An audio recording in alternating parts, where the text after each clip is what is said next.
Sure everyone will be excited, I am also excited, but साथ ही साथ nervous हूँ क्योंकि अभी नई जर्नी है।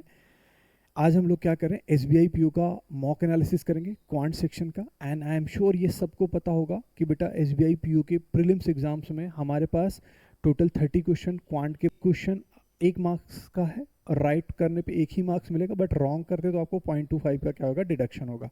ये जो मैंने मॉक टेस्ट आपको टेलीग्राम चैनल पे अपलोड किया था उसको सब लोगों ने किया, और अब ये हमें देखना है कि बेटा आपके कितने राइट हैं और कितने रॉन्ग हैं। दूसरा एक जरूर माइंड में चलेगा कि सर लास्ट ईयर के अगर मैं कट ऑफ देखूँ 66 एंड 67 के अराउंड जा रहे हैं लास्ट 2 ईयर से, तो व्हाट इज़ आइडियल स्कोर, या how many attempts should I do in a quant कि मैं वहाँ तक कम से कम पहुँच सकूँ। बेटा ये डिपेंड्स करता है कि आपने कितने अच्छे से प्रिपरेशन आपने की है, बट एक आइडियल स्कोर ये होना चाहिए। अगर आप 20 मिनट्स में बेटा 20 से 22 या 24 क्वेश्चन तक जा रहे हैं तो वेल एंड गुड, अदरवाइज यार मिनिमम 18 क्वेश्चन तो करने चाहिए। आपकी इस पूरे मॉक में हमारे पास क्या था बेटा, क्वाड्रेटिक इक्वेशन के 5 क्वेश्चन थे, रॉन्ग नंबर सीरीज 5 थी, अरिथमेटिक 6 था, डेटा इंटरप्रिटेशन कितना था बेटा 14 था। अब हमें ये देखना है, हर एक क्वेश्चन को हम लोग एनालाइज करेंगे, और मैं वहाँ पे ये बताने की कोशिश करूँगा यार एग्ज़ाम में आप इस क्वेश्चन को ऐसे कर सकते थे, और आप कंपेयर करना कि आपने किस तरीके से भाई इन क्वेश्चन को किया है। डेफिनेटली मैं डिटेल एनालिसिस भी करूँगा, बेसिक भी बताऊँगा, बट एक एग्ज़ाम का जो अप्रोच होता है उसको भी मैं डिस्कस करूँगा। So let's begin. पहला section quadratic equation and linear equation, इसको हम सॉल्व करते हैं। I am expecting from everyone कि भाई ये क्या बोलते हैं, ये आपको सॉल्व करना आना चाहिए। मान लेते हैं ऐसा कोई ऑडियंस जो बेटा अपने को पहली बार देख रहा है, उसने मॉक टेस्ट टेलीग्राम चैनल जो आपका बैंकर्स मंत्रा का जाके नहीं वहाँ से बेटा राइट किया है, तो आप क्या करना, मेरे साथ ही क्वेश्चन को सॉल्व करने की कोशिश करना। अब देखो अगर एग्जाम में देखो तो ये क्वेश्चन हार्डली बेटा 5 सेकंड का है। अगर मेरी क्वाड्रेटिक इक्वेशन की प्रिपरेशन बहुत अच्छे से है, ये डेफिनेटली मैं इसको बेसिक से भी बताऊंगा, बट आपको किस तरीके से एग्जाम में सॉल्व करना चाहिए था वो आपको पता होना चाहिए। बेटा जब भी आपके पास यहाँ पे देखो ये दोनों इक्वेशन में हमारा जो कांस्टेंट टर्म है वो क्या है बेटा, पॉजिटिव है। अगर ये दोनों ही कांस्टेंट टर्म पॉजिटिव है और यहाँ पे बेटा ये वाला टर्म क्या है, प्लस है, तो x के जो आंसर आएंगे, मतलब x के जो सोल्यूशन आएंगे वो हमेशा किस में आएंगे बेटा, नेगेटिव में आएंगे। मैंने क्या बोला, हमेशा x के जो आंसर आएंगे वो क्या आएंगे बेटा, नेगेटिव आएंगे। अब दूसरा चीज़, यहाँ पे बेटा ये पॉजिटिव है और यहाँ पे क्या है बेटा, माइनस है, तो y के जो आंसर आएंगे वो हमेशा क्या आएंगे बेटा, पॉजिटिव आएंगे। अब आप मुझे ये बताओ मेरे बच्चे, अगर आपको ये चीज़ पता है तो ये जब आप कंपेयर करते हैं जहाँ पे हमें ये देखना है कि भाई x और y में कौन सा रिलेशन है, तो क्या आप मुझे ये नहीं बता सकते कि मेरे बच्चे पॉजिटिव हमेशा नेगेटिव से बड़ा होएगा? तो ये बच्चा आंसर मार्क करके बेटा चला जाएगा, और हार्डली उसको कितने सेकंड लगेंगे बेटा, 5 सेकंड। बट एक बार डेफिनेटली मैं उन ऑडियंस से भी जुड़ रहा हूँ जो बेटा पहली बार है, क्वाड्रेटिक इक्वेशन कैसे सॉल्व किया जाता है वो चीज़ हम लोग डिस्कस करते हैं। तो क्वाड्रेटिक इक्वेशन का बेटा एक तरीके से क्या है, स्ट्रक्चर आपका क्या है, पहले हम वो समझ लेते हैं। जैसे क्वाड्रेटिक इक्वेशन का स्ट्रक्चर, भाई ये हमारा क्या होता है, एक तरीके से देखें तो बेटा ax² है, यहाँ पे क्या है बेटा, प्लस bx, और प्लस क्या होता है c इज इक्वल टू क्या होता है 0। ये बेटा हमारा x² का कोफिशिएंट है, ये हमारा कांस्टेंट टर्म है।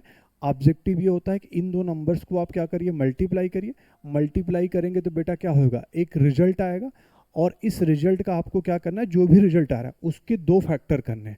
इस रिजल्ट के 2 फैक्टर करने हैं, f1 एंड f2, और इन दो फैक्टर का जब आप मल्टीप्लाई करोगे, ध्यान से सुनना, ये जो 2 फैक्टर करते हैं उनको जब मल्टीप्लाई करोगे तो फिर से बेटा यही रिजल्ट आना चाहिए, और साथ ही साथ इनके सम या डिफरेंस से ये जो हमारा मिडिल टर्म है बेटा वो आना चाहिए। कहने का मतलब क्या हुआ कि भाई f1 प्लस माइनस f2 कर रहे हो तो हमारा मिडिल टर्म b आना चाहिए, और अगर मैं जब f1 और f2 को मल्टीप्लाई करता हूं तो मुझे बेटा वही रिजल्ट यहाँ पे आना चाहिए। एंड आई एम श्योर इतनी बेसिक सी चीज़ बेटा सबको पता है। अब क्या करते हैं, आगे बढ़ते हैं, हम लोग ये समझने की कोशिश करते हैं कि भाई देखो ये चीज़ हम अप्लाई करेंगे, और फिर मैं बताऊंगा कि भाई इसका आंसर कैसे लिखते हैं। पहले इतनी सी चीज़ समझ लेते हैं और फिर उसके बाद इसका आंसर कैसे लिखा जाता है डायरेक्ट, वो चीज़ देखेंगे। तो मैंने क्या किया, सर आपने बोला कि आप मल्टीप्लाई कर लीजिए 1, 0, 5 और 6 को। तो सबसे पहले हर बच्चा क्या करने लगता है, मल्टीप्लाई करने लगता है। मैं कह रहा हूँ बेटा मल्टीप्लाई मत करो, आप ये समझ लो दोनों नंबर को मल्टीप्लाई किया तो आपके सामने एक रिजल्ट क्या आएगा बेटा, एक पॉजिटिव आएगा, पहले ये समझिए। अब इनके दो फैक्टर करने इसी पॉजिटिव के, F1 और F2, ठीक, जिसका रिजल्ट क्या आना चाहिए बेटा, पॉजिटिव आना चाहिए। तो आप लोग मुझे बताओ जहाँ पे भी बैठे हो, अगर मैं बोलूँ कोई ऐसे दो नंबर हैं, आप उनको मल्टीप्लाई करो, मल्टीप्लाई करने के बाद क्या आना चाहिए बेटा, पॉजिटिव आना चाहिए। तो उनका नेचर क्या होएगा, पहला नंबर पॉजिटिव हो सकता है और दूसरा नंबर भी क्या हो सकता है बेटा, पॉजिटिव हो सकता है। क्या आप ये बोल सकते हो कि पॉजिटिव होगा दूसरा नेगेटिव? नहीं यार, पॉजिटिव और नेगेटिव को मल्टीप्लाई करोगे तो रिजल्ट क्या आएगा, नेगेटिव आएगा, तो पॉसिबल नहीं है। एक और बच्चा होगा बोला सर दोनों नंबर का नेचर क्या हो सकता है बेटा, नेगेटिव भी हो सकता है।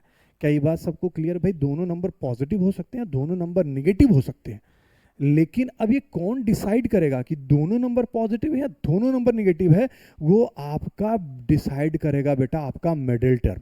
ठीक है, सबसे पहले क्या करते हैं, पहले इतनी बातें करने के बाद कर लिया है, अब इनके फैक्टर करते हैं। देखो हमें लाना है 51।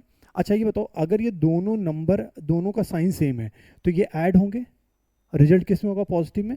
और ये दोनों का ही साइन क्या है बेटा, नेगेटिव है, ये भी ऐड होंगे किस में, मतलब ये भी आंसर क्या आएगा, पॉजिटिव में आएगा, नेगेटिव में आएगा, सॉरी। आप ये पहला क्वेश्चन है, मैं इसीलिए समझा रहा हूँ, थोड़ा डिटेल में समझा रहा हूँ, उसके बाद ऑटोमेटिकली समझ लेंगे। कहने का मतलब ये, मान लेते हैं दो फैक्टर हुए 5 × 4, तो ये रिजल्ट किस में आएगा, पॉजिटिव। लेकिन जब इनको ऐड करोगे तो 5 + 4 किस में आएगा, क्या आएगा, 9 आएगा। अगर दोनों नंबर मान लेते हैं -5 होता और इनटू क्या होता है बेटा, -4, तब भी हमारा रिजल्ट क्या आएगा बेटा, पॉजिटिव आएगा, मल्टीप्लिकेशन। लेकिन अब इनका जो सम होएगा, मतलब दोनों ही नंबर क्या होंगे बेटा, ऐड होंगे, तो क्या आएगा, -9 आएगा। तो मैंने ये समझाया। अब आप ये समझिए, जैसे 105 × 6 है, क्या करने वाले हैं, मैंने ये कहा कि जैसे 105 देखिए, तो भाई ये 51 लाना है, मतलब दो फैक्टर करने। मुझे सबसे पहले क्या दिखा, इसका टेबल दिखा, 15 7 जा कितना होता है 105, और ये कितना हुआ बेटा 6। फिर मेरे दिमाग में चला यार 15 को फिर ब्रेक कर लेते हैं, 3 × 5। अब देखो ये सारे नंबर हैं, इनको कंबाइन करके दो नंबर में कन्वर्ट करना, और जिससे सम, क्योंकि बेटा आप चाहे दोनों का पॉजिटिव होता है, दोनों निगेटिव होते हैं, दोनों ही ऐड ही होने वाले हैं, तो आंसर आपका क्या आना चाहिए, 51 आना चाहिए। तो देखो 3 7 जा कितना होता है बेटा 21, और 5 6 जा कितना होता है 30। तो मेरा अभी जो रिजल्ट आया बेटा, वो इन दोनों को सम करोगे क्या आएगा, 51। लेकिन मुझे क्या चाहिए बेटा, यहाँ पे +51 चाहिए। इसका मतलब हमारा जो फैक्टर होगा, वो दोनों ही फैक्टर क्या होंगे, पॉजिटिव होंगे, क्योंकि -21 और -30 से हमारा जो रिजल्ट आएगा बेटा, क्या आएगा, -51 आएगा, जो कि हम कंसिडर नहीं करेंगे। पहला क्वेश्चन है, बहुत बेसिक से जा रहा हूँ, उसके बाद नहीं जाऊँगा, आप समझिए। जैसे ही आपने बेटा ये समझ लिया कि भाई दोनों ही फैक्टर बेटा मेरे क्या है, पॉजिटिव है, अब इनका जब आंसर लिखना, मुझे x की वैल्यू निकालनी है, तो मैं क्या करूँगा, इन सब के साइन चेंज कर दूंगा। देखो हर छोटा पॉइंट्स बेटा लिख भी दे रहा हूँ, जिससे आपको समझ में आ जाए, एक तरीके से रिवीजन भी हो जाए आपका। साइन चेंज किया, कितना हुआ, -21, इसका साइन चेंज किया, कितना हुआ, -30, और डिवाइडेड बाई बेटा जो आपके x² का कोफिशिएंट है, उसको मैंने यहाँ से क्या कर दिया बेटा, डिवाइड कर दिया। क्या ये बात समझ में आई? अब देखो अगर आपने इतना समझ लिया तो ट्रस्ट करिए, अब इसके ऊपर मैं इतना टाइम नहीं लूँगा। देखो क्या हुआ भाई, सिंपल सी बात है, आपने क्या किया, इन दो को मल्टीप्लाई किया सर, ये पॉजिटिव, तो 78 इंटू कितना है बेटा, आपके पास 2 है, मुझे क्या दिखा।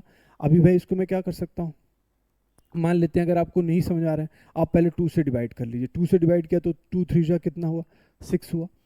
अब यहाँ पे कितना हुआ, 2 9। देखो अब फिर आपको क्या दिख रहा है बेटा, ये आपको 13 3 जा दिख रहा है, भाई ये पहले से ही दिखना चाहिए, 13 3 जा दिख रहा है। अब आप मुझे बताओ ये कितना हुआ, 2 3 जा 6, 6 2 जा 12, और ये कितना बेटा 13, और ये कितना 12। इन दोनों के मल्टीप्लिकेशन, इन दोनों से कितना आ जाएगा बेटा, 25 आ जाएगा।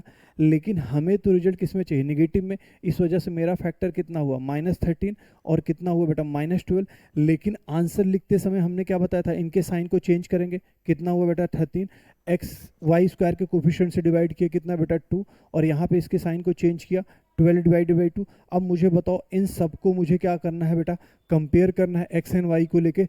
आप मुझे बताओ, क्या आप बच्चों जैसे कंपेयर करोगे, भाई ये पॉजिटिव है और ये क्या है, नेगेटिव है, तो आंसर मेरा यही तो हुआ। और यही चीज़ को बेटा मैंने पहले बताया। अब देखो इसी क्वेश्चन को समझाने मुझे कितना लगा, 5 मिनट लगा, हो सकता है उससे ज़्यादा भी लगा हो।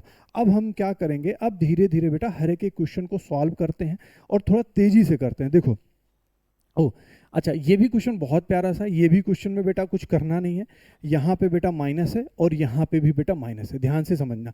अगर दोनों इक्वेशन बेटा माइनस में आ गई, जैसे पीछे वाली किस में आई थी, प्लस प्लस में, और अगर इधर इधर माइनस माइनस में आ गई, तो मैं कुछ नहीं करूँगा, मैं सीधे सीधे ये ऑप्शन मार्क करके चला जाऊँगा।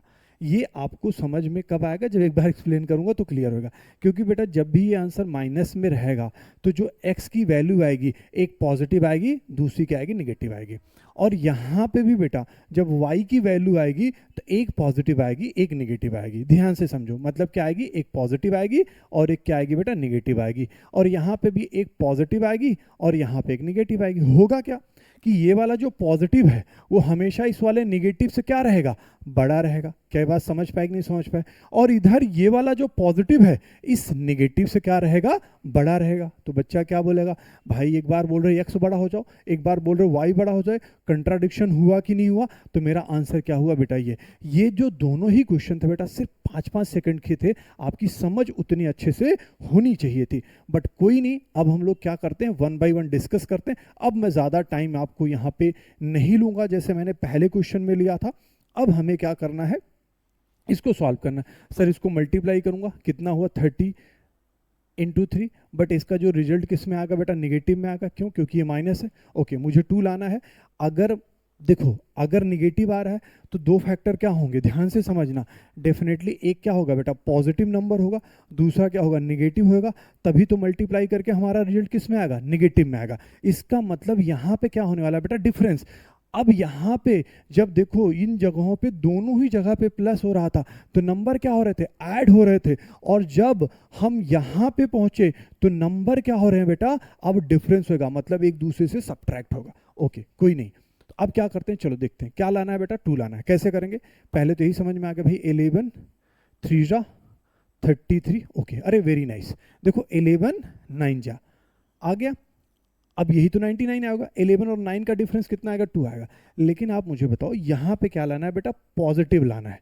तो इसका मतलब बड़ा वाला फैक्टर क्या होगा बेटा, बड़ा होएगा, और छोटा वाला फैक्टर निगेटिव होएगा। सॉरी, बड़ा वाला फैक्टर बड़ा होएगा ही बेटा, बड़ा वाला फैक्टर क्या होएगा, पॉजिटिव होएगा, छोटा वाला फैक्टर क्या होगा, निगेटिव होएगा। क्योंकि 11 में से 9 का डिफरेंस कितना आएगा बेटा, +2 आएगा। अब आंसर लिखते समय कुछ नहीं करना है भाई, मैं बोलूँगा इसका साइन चेंज कर दो और बेटा आपके कोफिशिएंट से डिवाइड कर दो एक्स स्क्वायर के। इसका साइन चेंज कर दो बेटा 9, और इसके कोफिशिएंट क्या था बेटा 3, उससे डिवाइड कर दो।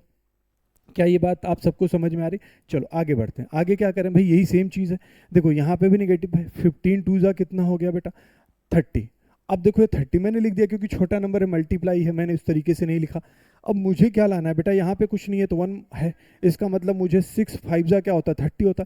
लेकिन अब मुझे बताओ यहाँ पे क्या लाना है, माइनस में लाना है। तो भाई जो बड़ा फैक्टर होगा वो निगेटिव में होगा, और जो छोटा फैक्टर होगा किस में, पॉजिटिव होगा। क्योंकि 5 में से 6 जाएगा तो कितना होगा बेटा, -1 होगा।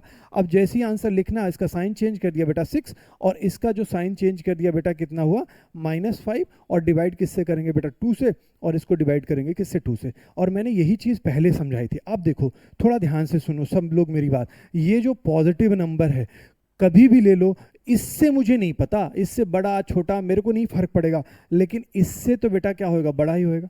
क्या बात समझे कि नहीं समझे भाई? ये देखो यहाँ पे अगर देखें रिजल्ट तो ये दोनों आपस में क्या है, इक्वल है, कोई बात नहीं। बट ये जो x है इससे तो बड़ा है। क्यों? क्योंकि ये पॉजिटिव नंबर है, और इधर का पॉजिटिव जो है वो इससे क्या है बेटा, बड़ा है। तो ये बोल रहा है मैं बड़ा, वो बोल रहा है मैं बड़ा, मैं बड़ा की तू बड़ा की लड़ाई। आंसर क्या हो गया भाई, आंसर आपका can not be determine. I am sure बेटा ये 2 क्वेश्चन से आपको बेटा क्वाड्रेटिक इक्वेशन समझ में आ गया होगा। आप ध्यान से रखो बेटा, बहुत सिंपल सी चीज़ है ये। अगर आपको ये समझ में आ गया, अगर ये दोनों इक्वेशन आ गए तो आंसर गिवन है, कुछ नहीं है बेटा। हमेशा अगर ये प्लस प्लस है तो इसके आंसर समझ में आना चाहिए, रटना नहीं है, इसके आंसर समझ में आने चाहिए। भाई प्लस है तो निगेटिव आएगा, इसका आंसर क्या है, प्लस है माइनस, इसका आंसर क्या आएगा, पॉजिटिव आएगा। ये बड़ा हो गया। और अगर दोनों ही माइनस माइनस आए तो एक पॉजिटिव आएगा, दूसरा क्या आएगा, निगेटिव आएगा। आंसर क्या होगा, कैन नॉट बी डिटरमाइन। चलो कोई बात नहीं, आराम से भी क्या करते हैं हम, थर्ड क्वेश्चन की तरफ बढ़ते हैं। देखो थर्ड क्वेश्चन क्या कह रहा है। अच्छा यहाँ पे कोई ऐसे नहीं लगेगा भाई, इधर ये प्लस है, इधर प्लस है, अच्छा सर इधर आंसर माइनस में आएगा, इधर प्लस माइनस में आएगा, तो सॉल्व करना पड़ेगा। चलो कोई बात नहीं। अब इधर से क्या किया, देखो सीधे सीधे 4 4 जा कितना हुआ, 16। ऐसे दो नंबर जिनका सम 10, 8 2 जा कितना हो गया, 16 हो गया। -8 -2 भी हो सकता है, लेकिन मुझे क्या लाना है, प्लस लाना है, तो भाई कोई दिक्कत नहीं, पॉजिटिव में रहेगा। साइन चेंज कर दिया, कितना हो बेटा -8, साइन चेंज कर दिया, कितना हो -2, डिवाइडेड बाई यहाँ पे कितना हो 4, यहाँ पे divided by 4। Okay, very nice. चलो यहाँ पे देखते हैं इसको बेटा, 3 2 जा कितना हुआ 6, लेकिन किस में आएगा -6 होगा। क्या लाना है बेटा, 5 लाना है। 6 के फैक्टर कितने हुए, 6 1 जा, लेकिन अभी एक फैक्टर क्या होगा, एक 6 होगा, दूसरा क्या होगा -1, बट साइन चेंज किया तो कितना हुआ -6, और इसका साइन चेंज किया तो कितना हुआ +1। Very nice. डिवाइड किससे किया बेटा, 2 से, और इसको भी डिवाइड किससे किया, 2 से। अब now we have to compare. देखो अब मुझे एक चीज़ सब लोग बताओ, किसको कंपेयर करोगे।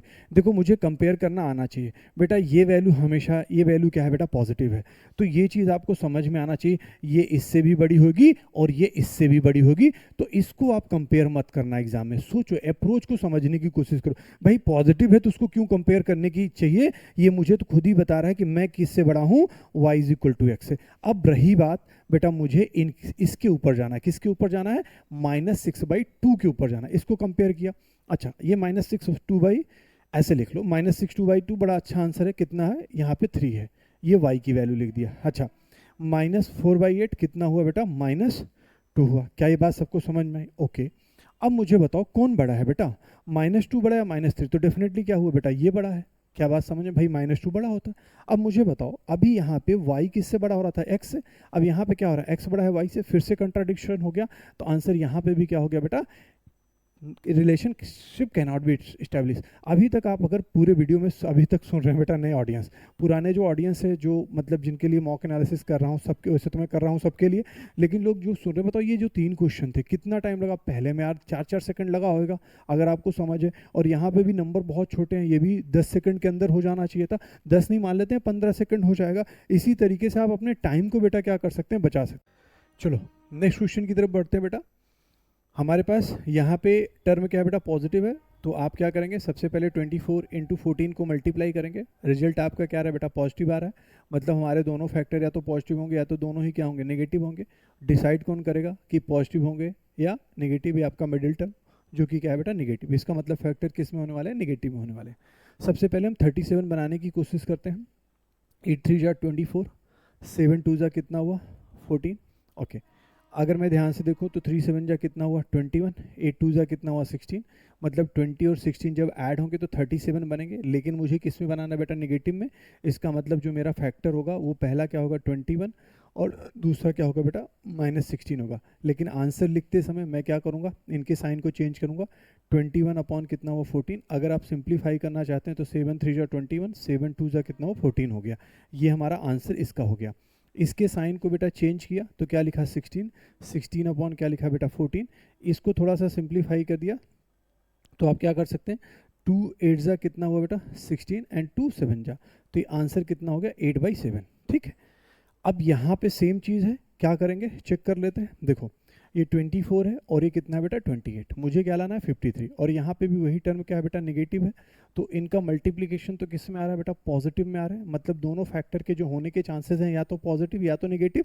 बट अभी हम इतने क्वेश्चन कर चुके हैं कि बेटा अगर हमारा मिडिल टर्म नेगेटिव है, इसका मतलब दोनों ही फैक्टर किस में करना पड़ेगा, नेगेटिव में करना पड़ेगा। लेकिन सबसे पहला टारगेट 53 लेके आते हैं। भाई 8 3 जा कर लिया, मेरे दिमाग में पहले यही टेबल चढ़ा। 7 4 जा कितना हुआ 28, अच्छा कुछ ना कुछ होना चाहिए। 7 3 जा कितना हुआ 21, 8 4 जा कितना हुआ 32। अच्छा इनको ऐड किया तो मेरे बच्चे कितने हो गए 53 हो गए, ब्रिलियंट। अब लेकिन अभी हमारा जो फैक्टर है 21 और 32 नहीं लाना, क्योंकि निगेटिव लाना है, तो मेरा पहला फैक्टर 21 होगा, दूसरा फैक्टर क्या होगा 32 होगा। लेकिन आंसर लिखते समय मैं इनके साइन को चेंज किया, 21 डिवाइडेड बाई 28 जो कि क्या होता है 7 3 जा, और कितना हुआ 7 4 जा, तो ये 3/4 एक आंसर मैंने ले लिया। दूसरे आंसर की तरफ किस पे चलते हैं भाई, ये हमारा क्या है, इसका भी फैक्ट साइन चेंज किया, 32 डिवाइडेड बाई कितना भाई 28, किससे डिवाइड हो जाएगा 4 से डिवाइड हो जाना चाहिए, 4 8 जा 4 7 जा, तो मेरे पास 2 आंसर है। अब इसको मुझे क्या करना है बेटा, कंपेयर करना है। कैसे कंपेयर करना है चलो देखते हैं। सबसे पहले जब भी आप कंपैरिजन करें, बहुत सारे बच्चे कंफ्यूज होते हैं, सिंपल तरीका मैं बता रहा हूँ। पहले x की वैल्यू उठा लो, पहली वैल्यू 3/2, और इसकी कंपेयर करो बेटा 3/4 से। अच्छा देखो कंपेयर करते समय अगर आपको ये नहीं पता चल रहा है कौन बड़ा है छोटा है, डिवाइड नहीं करना, ये सब कुछ नहीं करना, डिवाइड मत करो, आप एक काम करो क्रॉस मल्टीप्लाई कर लो। 4 3 जा कितना हुआ 12, 2 3 जा कितना हुआ 6, कौन बड़ा है 12, तो इसका मतलब यहाँ पे क्या हो गया x बड़ा हो गया बेटा y से। ये समझ लेना x बड़ा हुआ यहाँ पे y से। फिर अभी इसी 3/2 को फिर से लिखो। अभी आपको किससे कंपेयर करना है बेटा, इस 8/7 से करना है। पहले 3/4 से किया, अब 8/7 से करेंगे। क्या हुआ ध्यान से समझना। तो बेटा फिर से हम वही कर लेंगे, 7 3 जा कितना हुआ 21, 8 2 जा कितना हुआ 16।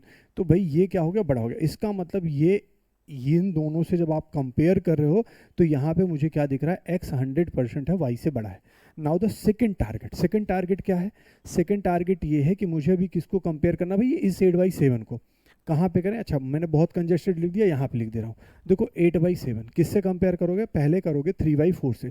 चेक करो इन दोनों में कौन बड़ा है, सिंपल।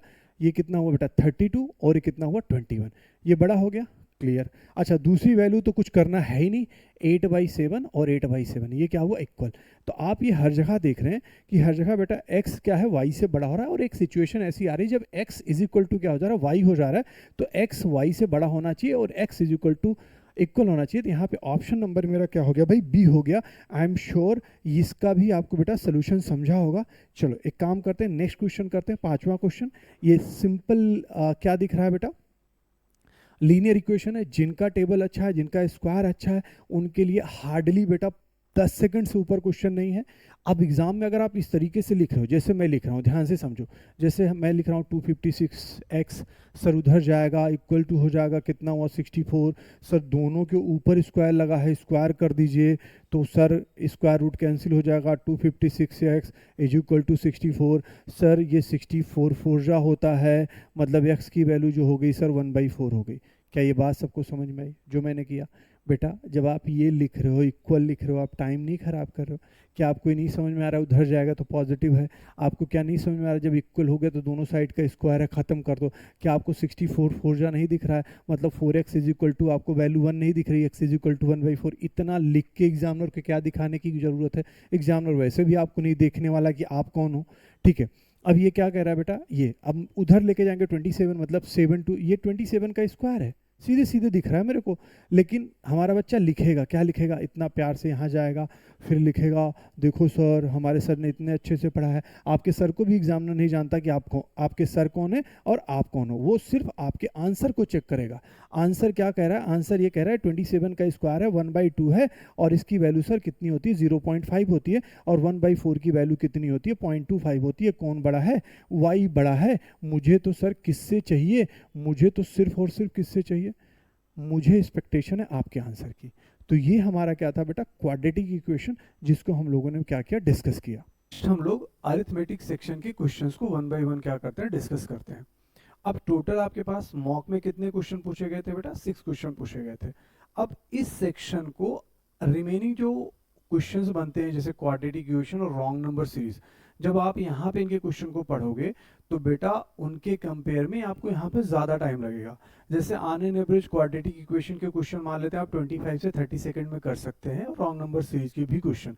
लेकिन जब आप अरिथमेटिक के सेक्शन के क्वेश्चंस करेंगे तो आपको यहाँ पे ऑन एवरेज 40 से 45 सेकंड लग सकता है, कभी कभी 50 सेकंड भी लगता है, डिपेंड्स अपॉन क्वेश्चन का लैंग्वेज कितना लेंदी दिया गया है। लेकिन जैसे ही बेटा आप किसी एक क्वेश्चन को आप रीड करते हो तो आप समझिए एक बच्चा क्या होता है ना, सब कुछ लिखने की कोशिश करता है, और एक बच्चा बहुत सारी चीजें अपने माइंड में ही कैलकुलेट कर लेता है। जैसे मैं इस क्वेश्चन को एक बार मैं लिख के समझाता हूं और फिर बताऊंगा कि बच्चे किस तरीके से सोचते हैं और कैसे इस क्वेश्चन का आप 30 सेकंड के अंदर भी बेटा क्या कर सकते हैं, सॉल्व कर सकते हैं। जैसे भाई 10,000 है, out of 4,000 was invested at a rate of 5%, 4,500 at a rate of 4%, और कुछ जो बचा हुआ है x% पे किया है। At the end of year he got 500 बेटा आज किस पे बेटा, कंपाउंड इंटरेस्ट पे, and find the value of x, मतलब जो रिमेनिंग वैल्यू है उसका उन्होंने पूछा है कि कितना आपने इन्वेस्ट किया है। अब एक बच्चा क्या करेगा, बोलेगा सर देखो 4,000, अच्छा दूसरा सबसे इंपॉर्टेंट चीज आप ये समझिए, जैसे कंपाउंड इंटरेस्ट दिया है तो आप यहाँ पे कंपाउंड इंटरेस्ट का फार्मूला मत लगाइए, क्योंकि इन्होंने क्या बात किया है sir, eight the end of year, मतलब सिर्फ एक साल की बात करें। एक साल में क्या होता है बेटा, सिंपल इंटरेस्ट और कंपाउंड इंटरेस्ट दोनों क्या होते हैं, सेम होते हैं। तो भले ही वर्ड कंपाउंड इंटरेस्ट दिया है बट आपका क्वेश्चन किसके ऊपर बेस्ड है, सिंपल इंटरेस्ट के ऊपर। तो बच्चा क्या करे, बोलेगा सर देखो 4,000 रुपीज है, आप इस चीज को समझिए, और वो बोल रहा है कि सर हम इसको कितना इन्वेस्ट कर रहे हैं 5% के हिसाब से, तो आपको सिंपल इंटरेस्ट 4,000 पे 5% के हिसाब से मिलेगा। एक बच्चा ये लिखेगा, एक बच्चा ये बोलेगा सर देखो 5% इसका कितना होगा, 100 से ऐसे ऑटोमेटिकली निकल जाएगा, इमेजिन कर लेता तो कितना होगा बाबू, यहाँ पे 200 होगा, वो ये समझेगा। फिर क्या हुआ, फिर बेटा जो 4500 पे उसको कितना मिला, 4500 पे वो 4% के हिसाब से कितना सिंपल इंटरेस्ट होएगा। तो अब ये बोलेगा सर देखो 45 टू जा कितना होता है 90, और 90 टू जा कितना हुआ बेटा 180। क्यों मैं कर रहा हूँ, क्योंकि 45 को 4 से मल्टीप्लाई करना है। मान लेते हैं टेबल नहीं आता तो 45 टू जा 90 कर लिया, 90 का कितना डबल कर दिया। तो वो यहीं पे बेटा ये ना लिखने से अच्छा वो सीधे सीधे बोलेगा, क्योंकि नंबर बहुत प्यारा सा है, तो उसको यहाँ पे कितना मिला 180 का इंटरेस्ट मिला। अब आप फिर लिखोगे भाई एक्स जो बचा हुआ है रिमेनिंग जो आप कर रहे हैं उसको आप कितने परसेंट के रेट से कर रहे हैं बेटा, इन्होंने दिया है रिमेनिंग, अच्छा रिमेनिंग कितना हुआ, सॉरी 4000 ये हुआ बेटा, 4500 ये हुआ, तो बचा कितना बेटा 1500 जो रुपीस है उसको आप बेटा x परसेंट के हिसाब से यहाँ पे कर रहे हैं। तो आपको टोटल इंटरेस्ट कितना मिल रहा है बेटा, टोटल इंटरेस्ट आपको मिल रहा है 500। जब आप इतना इक्वेशन लिखते हैं तब भी आप ऑलरेडी 5-6 सेकंड यहीं पे खत्म करते हैं, लेकिन जिस बच्चे को ये डायरेक्ट लिखा है अच्छा यार इस पे 200 मिल गया, इस पे 180 मिल गया, तो आप मुझे बताओ जो रिमेनिंग है वो कितना अमाउंट था बेटा 15, मतलब 15% के मतलब सॉरी x परसेंट के हिसाब से 1500 का कितना हुआ 15, और अब ये कितना हुआ बेटा 500। बच्चा यहीं पे डायरेक्ट कैलकुलेशन कर लेता, सर 200 यहाँ मिला तो 180 यहाँ मिला, मतलब कितना मिला बेटा 380, और जब इधर लेके जाएंगे 500 में से 380 चला गया तो उसको क्या मिला 15x का भी देखो कितना हुआ 380, बचा कितना 120, तो 15 8 x की वैल्यू कितनी हो गई बेटा 8 आ गई। आपसे यही क्वेश्चन का आंसर क्या कर रहे थे बेटा, वो आपसे एक्सपेक्ट कर रहे थे। मेरा कहने का मतलब ये है जहां पे आप देखो बेटा वैल्यूज आसान है उनको थोड़ा सा आप जल्दी कैलकुलेट करने की बेटा कोशिश करो, ठीक है। नेक्स्ट क्वेश्चन की तरफ बढ़ते हैं, जहां पे इन्होंने किसकी बात की बेटा, एक डिसऑनेस्ट डीलर की बात की है। डिसऑनेस्ट डीलर ने क्या किया, उसने अपने गुड्स को किस पे बेचा, कॉस्ट प्राइस पे बेचा, but still earns profit at 25। कैसे इसको प्रॉफिट बेचा भाई, जब कॉस्ट प्राइस पे बेच रहे हो तो मतलब प्रॉफिट कैसे कमा रहे हो, वो कह रहा है कि भाई मैं थोड़ा सा वेट में क्या कर लूंगा, चीटिंग कर लेता हूँ। अक्सर बहुत सारे लोग ऐसा करते हैं।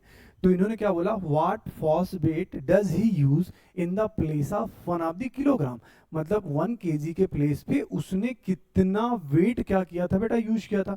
अब ध्यान से समझो, थोड़ा सा कॉन्सेप्ट को मैं एक्सप्लेन करता हूँ। लेट्स टेक एग्जांपल बेटा, जनरली क्या होता है कि इस तरह के क्वेश्चन में हम ये जूम करते हैं कि 100 ग्राम 1000 ग्राम का जो कॉस्ट प्राइस था कितना था, वो 1000 रुपीज ही था। लेकिन हमने थोड़ा सा चीटिंग कर लिया कि नहीं भाई एक काम करते हैं यार, बंदे को थोड़ा सा 100 ग्राम कम ही दे देते हैं, लेकिन उससे पैसे कितने लेंगे, उसको ये बोलेगी भाई देखो हमने जितने में खरीदा था उतने में आपको क्या कर दिया बेटा, मैंने बेच दिया। अब उतने में बेचने का मतलब क्या हुआ कि मैं तो कुछ नहीं प्रॉफिट कमा रहा हूं दुनिया की नजर में, लेकिन रियलिटी में क्या हो रहा है, आप 100 ग्राम अपने घर में रख ले रहे हो या कहीं पे भी रख लो कोई दिक्कत नहीं है, और 100 ग्राम और आपका मतलब एक तरह से कॉस्ट कितना लग रहा है 900 ग्राम का ही। तो जब हम ये इसको परसेंटेज प्रॉफिट में कन्वर्ट करते हैं तो एक तरीके से 1/9 का वैल्यू कितना होता है बेटा 11.11%। मतलब ये जो 1/9 है ये क्या रिप्रेजेंट करता है, ये रिप्रेजेंट करता है, ये 9 वो है जो एक शॉपकीपर ने क्या किया था बेटा, यूज किया है। पहले समझिए वो वेट किसके प्लेस पे बेटा, 1000 के प्लेस पे, ठीक है। और ये वो है जो ये बता रहा है कि इतना वेट हमने क्या किया था बेटा, चोरी कर लिया था। तो मतलब अगर मैं टोटल वेट की बात करूं तो टोटल वेट हमारे पास कितना था बेटा 1 + 9, मतलब टोटल वेट कितना था 10, जिसमें से ये पूरे की पूरी रेशियो की बेटा ये कहानी मैंने आपको समझा दी। तो यहां पे दिया है इन्होंने प्रॉफिट कितना कमाया बेटा 25%। 25% का मतलब कितना हुआ 1/4। ये बता रहा है कि देखो ये चीज मैं प्रॉफिट कमा रहा हूं, मतलब इतना मैं कम तोड़ रहा हूं, कितना कम तोड़ रहा हूं, एक पार्ट कम तोड़ रहा हूं। और किसके ऊपर बेटा तोड़ रहा हूं, सिर्फ 4 इस पार्ट के ऊपर, मतलब टोटल पार्ट मेरे पास कितना है बेटा 5 पार्ट है। टोटल पार्ट कितना है 5 पार्ट। पहले मैंने ही समझाया ना भाई, देखो 900 ग्राम यूज किया मतलब 9 पार्ट यूज किया, और एक पार्ट का वो क्या कमा रहा है बेटा, प्रॉफिट कमा रहा है। तो भाई 4 पार्ट यूज किया है और एक पार्ट का प्रॉफिट कमा रहा है। और अगर मैं टोटल दोनों को यूज ऐड कर दूं, मतलब 100 और 900 को यूज ऐड कर लूंगा तो टोटल क्वांटिटी मिलेगी। मतलब ये भी 5 पार्ट की वैल्यू कितनी है, ध्यान से समझो। 5 पार्ट की वैल्यू एक्चुअली में कितना है बेटा 1 kg, मतलब 1000 ग्राम आप बात कर सकते हो। तो एक की कितनी हो गई बेटा 200 हो गई। तो इसका मतलब क्या हुआ, इसकी जो वैल्यू होगी वो कितनी होगी, 200 ग्राम वो छुपा रहा है, और बेटा कितना ग्राम के ऊपर तौल रहा है, बेटा 800 ग्राम के ऊपर तौल रहा है। और यही इस क्वेश्चन का बेटा क्या हो गया, आंसर हो गया। जनरली इस तरह के क्वेश्चन कई बार क्लासरूम में होते हैं, जिनका एक कॉन्सेप्ट क्लियर होता है वो क्वेश्चन को बेटा 5 से 6 सेकंड में कर लेते हैं। तब एक काम करते हैं, हम लोग नेक्स्ट क्वेश्चन की तरफ बढ़ते हैं क्वेश्चन को सॉल्व करने के लिए।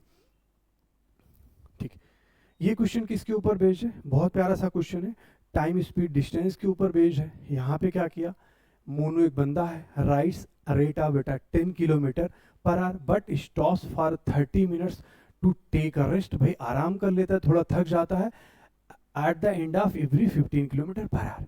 इनका कहने का मतलब ये है कि जो इन्होंने स्पीड दे रखी है वो क्या दे रखी है सर, 10 किलोमीटर पर आवर, ये उनकी स्पीड है।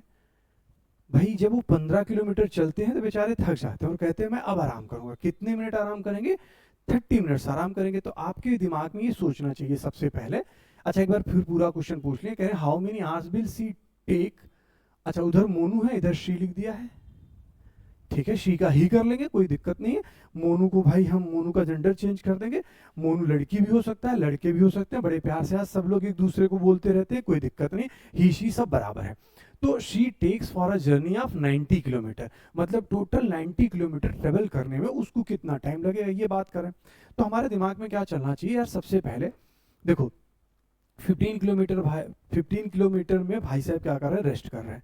तो अगर इसको मैं बच्चों जैसे लिखूं 1 2 3 4 5 6, भाई यहाँ पे ये 15 किलोमीटर चलेगा, बंदा आराम करेगा, फिर 15 चलेगा आराम करेगा, फिर 15 चलेगा आराम करेगा, फिर 15 चलेगा, 15 15। अच्छा सर 6 बार ही क्यों लिखा यार, इतना तो टेबल मुझे लगता है हर बच्चे को आना चाहिए। 15 6 या 90, मतलब 15 15 का ब्रेक बनाएगा और वो आराम से मस्त इंजॉय करेगा, थोड़ी देर रेस्ट करेगा, चाय पानी करेगा, आगे बढ़ेगा। क्या बोल रहा है कि चलो ठीक है 15 किलोमीटर चल रहा है। अब मुझे बताओ यार 15 किलोमीटर चलने में उसको टाइम कितना लगेगा, डिस्टेंस तो आपके पास 15 किलोमीटर है, स्पीड कितनी है 10 किलोमीटर पर आवर। तो भाई यही तो हुआ, आपका 10 से डिवाइड कर दिया, मतलब कितना हो गया बेटा, ये हो गया 3/2, और 3/2 का मतलब कितना हो गया, 1 आवर 30 मिनट्स। क्या ये बात सबको समझ में? भाई ये आपका टाइम है, जिसको नहीं समझ में आया ये डिस्टेंस है, और ये क्या है आपकी स्पीड है। भाई इतना तो बेसिक सी चीजें सबको पता होंगी। तो मैंने यहाँ पे हमारे सामने क्या मिला, ये मिला बेटा 1 आवर 30 मिनट्स। लेकिन ये भाई साहब क्या कर रहे हैं, 1 आवर 30 मिनट्स में पहुंच रहे हैं और बोल रहे हैं नहीं नहीं यार 30 मिनट थोड़ा आराम कर लिया जाए। मतलब इस स्लोप, मतलब इस शॉर्ट को करने में उनको कितना लग रहा है बेटा, 2 आवर्स मस्त लग रहा है। अब देखो बहुत सारे बच्चे क्या होते हैं, देखो 2 आवर्स 2 आवर्स 2 आवर्स तक देखेंगे कितने 6 स्लॉट है, 2 6 12, गलती किया ऑप्शन मार्क करके चले गए, बट यहाँ पे गलती हो गई। क्या गलत हुआ, ध्यान से समझो बेटा, यहाँ पे भी कितना लगेगा 2 आवर्स, यहाँ पे भी कितना लगेगा 2 आवर्स, यहाँ पे भी कितना लगेगा 2 आवर्स, यहाँ पे भी कितना लगेगा 2 आवर्स। ध्यान से समझो, तो टोटल बेटा अब यहाँ तक आप कितना चल चुके हैं, 75 किलोमीटर। समझा कि नहीं समझा? और आपने टाइम कितना ले लिया, 10 आवर्स। इसके बाद जो अगला पड़ाव है, आपका डेस्टिनेशन है, वो कितना है, 90 किलोमीटर पे आप पहुंच जाओगे। उसके बाद आप दिन भर वहीं रहिए, कुछ भी करिए, क्या फर्क पड़ता है। तो भाई ये 10 आवर्स और एक 15 किलोमीटर आवर्स को चलने में उसको कितना लगेगा, 1 आवर्स 30 मिनट। 10 + 11 मतलब 11 आर 30 मिनट, मतलब कितना होगा 11 1/2 आवर। क्या समझ पाए मैंने क्या बोला? देखो यार 15 5 जा कितना होता है 75। यहाँ के बाद जब आप आगे बढ़ेंगे तो आपका नेक्स्ट स्टॉपेज क्या है, 90 किलोमीटर पे। अब क्या 90 किलोमीटर के आगे जाना है, नहीं जाना है, तो आप आराम से बैठ के एंजॉय करिए, कोई दिक्कत नहीं। तो हमारा राइट आंसर कितना हो गया, 11 1/2 आवर्स। अब एक काम करते हैं, फिर अगले क्वेश्चन की तरफ बढ़ते हैं। आप क्वेश्चन की लैंग्वेज को समझो, पढ़ने में थोड़ा टाइम लगेगा लेकिन आसान होते जाते हैं क्वेश्चन। ओके, ये टाइम एंड वर्क के ऊपर क्वेश्चन बेस्ड है। क्या कह रहा है, 12 person can build a shop in 9 days. Okay, एक टारगेट दिया गया, उन्होंने बोला कि देखो हमारी लाइफ में कितने लोग हैं बेटा, 12 मैन है, और कितने टाइम में इस चीज को बेटा बना देंगे। बोला एक शॉप है, बना दिया जाएगा 9 डेज में, क्या दिक्कत है, हमारे पास 12 मैन है। आफ्टर 6 डेज ऑफ कंस्ट्रक्शन, एक छोटा सा ट्विस्ट है, मतलब इन्होंने काम करना लाइफ में स्टार्ट किया किया किया किया, लेकिन 6 डेज पे एक ब्रेक हो गया। 6 डेज पे ब्रेक हो गया, मतलब यहां तक कितने लोग काम कर रहे थे, 12 लोग काम कर रहे थे, ठीक है। 6 डेज में ब्रेक हुआ, फिर क्या हुआ भाई साहब, 6 6% जॉब चले गए, कुछ नाराजगी होगी, लड़ाई हो गई होगी, पैसे कम मिल रहे होंगे, आजकल ये बहुत सारे लोग होते हैं, सबका ईगो थोड़ा ज्यादा रहता है, लोग चले जाते हैं, कोई दिक्कत नहीं। उन्होंने बोला कि यार हम चले गए, तो बचे यार बंदे कितने, 6%।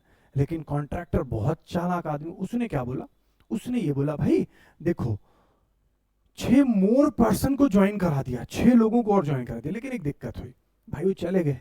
इन्होंने बोला कि यार देखो each with half efficient as the existing person. भाई जो लोग थे वो हाफ इफिशियंसी के, मतलब जो पहले वाले बंदे हैं अगर वो डबल काम कर रहे हैं, तो जो अभी नया बंदा है वो कितना काम करेगा, हाफ काम करेगा उसका। इसका मतलब ये हुआ कि ये जो 6 पर्सन क्या हुए थे बेटा, जो न्यू आए हैं, एक्चुअली देखा जाए तो क्या ये 3 पर्सन ओल्ड वाले बराबर होंगे क्या? बात ध्यान से समझो भाई, क्योंकि उनकी इफिशियंसी क्या है, हाफ है। हाफ का मतलब क्या हुआ भाई, 6 लोग, मतलब 2 लोग मिलके एक पर्सन का काम कर पाएंगे, ऐसे सिंपल से समझो। तो भाई कितने हो गए, 3 पर्सन काम कर लिया। तो अब हमारे पास कहानी क्या हुई कि जो नया वर्कफोर्स हुआ वो 6P+3P की कहानी आ गई। फिर क्या कर रहे हैं, अब देखो उसके बाद क्या बोले, how many more days will take to complete the remaining work. अब इस क्वेश्चन के नेचर को समझो बेटा, आप कैसे किसी इक्वेशन को इक्वेट करते हो। देखो अब क्या हुआ, यहाँ पे इतनी इंफॉर्मेशन हमारे पास है जिससे मुझे ये समझ में आया कि सर आपने स्टोरी बता दी। अब इसको क्या करेंगे, ये बोल रहे हैं कि 6+P3 है, मतलब जो 9P है उस काम को कितने दिन में करेंगे, क्वेश्चन ये पूछा जा रहा है। देखो अब अगर एक इमेजिन करो, अगर ये बंदे, ये जो यहाँ पे इंसिडेंट हुआ है, यहाँ तक तो काम हो चुका है, इसका कोई दिक्कत नहीं है। अगर ये नहीं होते, वही चले होते, तो क्या ये जो 12 मेन थे, क्योंकि टोटल 9 डेज था, क्या वो 3 डेज में काम कंप्लीट कर देते? समझे कि नहीं समझे? अगर भाई ये इंसिडेंट हुआ नहीं होता, गए नहीं होते, आए नहीं होते, तो भाई 6 दिन तक तो काम कम ही कर चुके थे। टारगेट बोल के रखा था 9 डेज में करेंगे, मैथ में ये मत बोलना कि भाई वो करेंगे नहीं करेंगे, क्वेश्चन नहीं करना है। 9 दिन में काम करना था, 6 दिन कम कर चुके हैं, तो अगर ये सब नहीं हुआ था तो 3 दिन में काम कंप्लीट कर देते। तो कहने का मतलब है जो 12 आदमी हैं उस जो रिमेनिंग काम को है 3 दिन में कर देते, अगर इंसिडेंट नहीं हुआ। लेकिन अभी कहानी क्या होगी, 9 आदमी हो गए और पूछे कितने दिन में करोगे, तो भाई ये मैंने कर लिया 3 और ये कितना हो गया बेटा 4। तो मेरा जो आंसर हो गया, जो रिमेनिंग काम हो गया, वो कितने दिन में हो जाएगा बेटा, 4 डेज में हो जाएगा, काम खत्म। अभी कौन सा इसमें बहुत बड़े टेंशन वाली बात है। तो क्वेश्चन आसान है, बस आप कितनी प्रैक्टिस आपने की है बेटा उसके ऊपर डिपेंड करता है। ये चीज हमेशा आप अपने माइंड में रखिए। चलो नेक्स्ट क्वेश्चन की तरफ बढ़ते हैं, ये बहुत अच्छी बात है।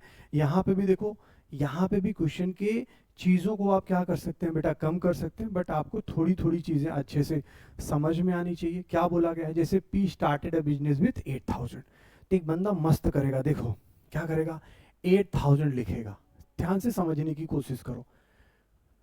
After 2 months Q joined him with ₹12,000, very nice. R joined him after some time, more time with 24,000, after some more time, थोड़ा मैंने गलत पढ़ दिया, 24,000 at the end of year। अब क्या बात है, सबसे प्यारा सा वर्ड क्या है बेटा, at the end of year। मतलब जो इन्वेस्टमेंट हुआ है, पार्टनरशिप का जो क्वेश्चन है, वो कितने मंथ के लिए हुआ बेटा, 12 मंथ के लिए। तो भाई इनके बारे में कुछ नहीं बात किया गया, तीनों ने बोला ये आदमी, ये पर्सन कौन थे भाई, P थे, जो 12,000 लेके चले। और आपको पता है कि भाई जो पार्टनरशिप है वो आपका जो प्रॉफिट का रेशियो है किसके होता है भाई, इन्वेस्टमेंट इनटू टाइम के फैक्टर के हिसाब से हम क्या करते हैं बेटा, प्रॉफिट का रेशियो डिस्ट्रीब्यूट करते हैं। तो भाई पी का इतना पैसा लगा। अब ये कितना है बेटा, देखो ये है 12,000, इस चीज को समझने की कोशिश करो। और 2 महीने बाद आए, मतलब कितना हुआ बेटा, इनका पैसा कितना लगेगा, क्यू का 10,000। अब आर वाले बंदे तो कितने पैसे लेके आए थे, वो बोले हम 24,000 लेके आएंगे, बहुत अच्छी बात है। लेकिन इनका नहीं पता, क्योंकि क्वेश्चन में ही पूछा गया है out of the total profit 75,000 में आर गेट्स 30,000, आर को कितना मिला, 30,000 मिला। ओके तो तुरंत आपके दिमाग पे चल, अच्छा आर को 30 मिला तो पी और क्यू को कितना मिला होगा यार, 45 मिला होगा, 45 30 कितना होता है, 75। Then how many months after Q join the business R join. जब इस तरह का क्वेश्चन है, देखो यहाँ पे आप क्या कर रहे हो, कैसे आप मानोगे, क्वेश्चन को समझो। पी का इन्वेस्टमेंट कितने रहा, 12 मंथ के लिए रहा। क्यू का इन्वेस्टमेंट कितने मंथ के लिए रहा? 10 मंथ के लिए रहा। क्या मुझे आर का इन्वेस्टमेंट पता है? नहीं। एज्यूम कर लो, मान लेते हैं उनका कितना है बेटा, टी का है। ये समझ पाए कि नहीं समझ पाए भाई? टी का इन्वेस्टमेंट, टी मतलब आर का इन्वेस्टमेंट टी मंथ के लिए रहा। अब जनरली बच्चा क्या करता है बेटा, ये लिखता है।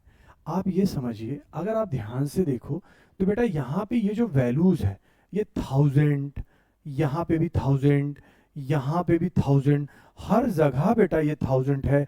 आप चाहें तो इस 1000 को हर जगह से हटा सकते हैं, अगर आपका मैथ का कॉन्सेप्ट अच्छा है तब। अगर नहीं तो देखो आप इस तरीके से लिखोगे, और जब लिखोगे, लिखने के बाद देखोगे सर ये 1000, ये 1000, ये 1000 आपने कर दिया। आप यही तो लिखोगे। हालांकि मैं इसको भी देखो, अभी मैं ऐसे समझा रहा हूं, आपने यही तो लिखा। आप मुझे सीधी सीधी बात बताओ, आपने क्या लिखा? ये लिखा। क्या ये चीज क्लियर है? अच्छा, इसमें ये 12 कैंसिल हो गया, ये 12 कैंसिल हो गया, और कितना हुआ? 2 हो गया। ये बेटा ये 2 5 जा है, और ये कितना हुआ? 2 4 जा। मतलब जो इनका रेशियो 4 5, और कितने बेटा? टी का रेशियो, पी का 4 5 टी, इस प्रॉफिट के हिसाब से बनेगा। अब यहाँ पे बहुत बहुत प्यारी सी चीज दी गई है। क्या दी गई है? देखो, मैं उस चीज को ध्यान से समझना। क्वेश्चन को बहुत अलग अलग तरीके से लिख सकते हैं। देखो, पी प्लस पी 75,000 है। किसका बेटा? P plus Q plus R का। जिसमें आर को कितना मिल रहा है, आप मुझे बताओ? आर को मिल रहा है बेटा 30,000 रुपीज इसको मिल रहा है।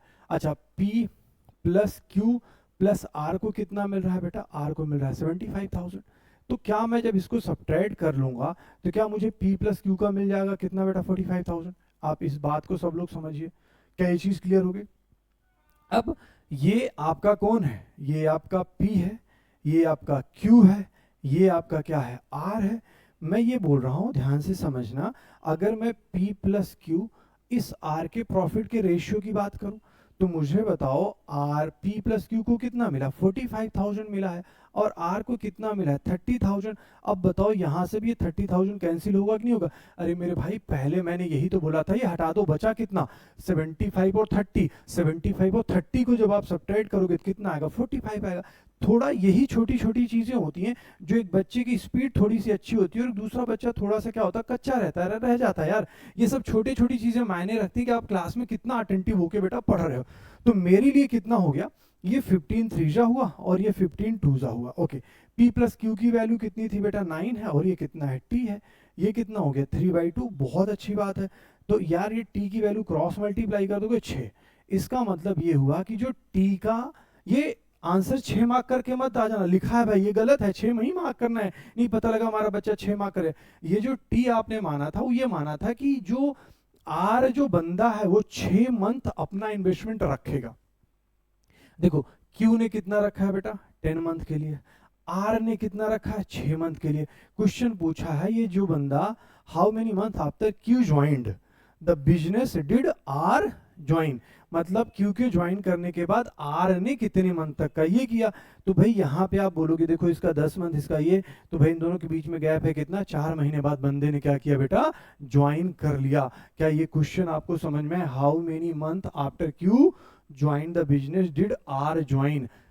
ठीक है, क्या ये बात सबको भाई समझ में आई?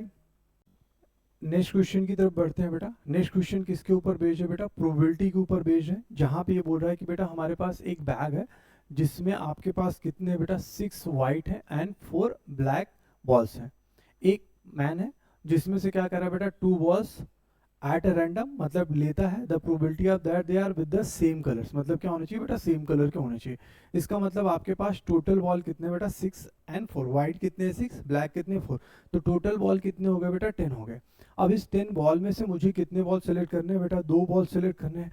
तो एक तरीके से मैं बोल सकता हूँ कि हमारे पास जो टोटल सैंपल स्पेस हुए, अगर 10 में से मुझे कितने सेलेक्ट करने हैं बेटा?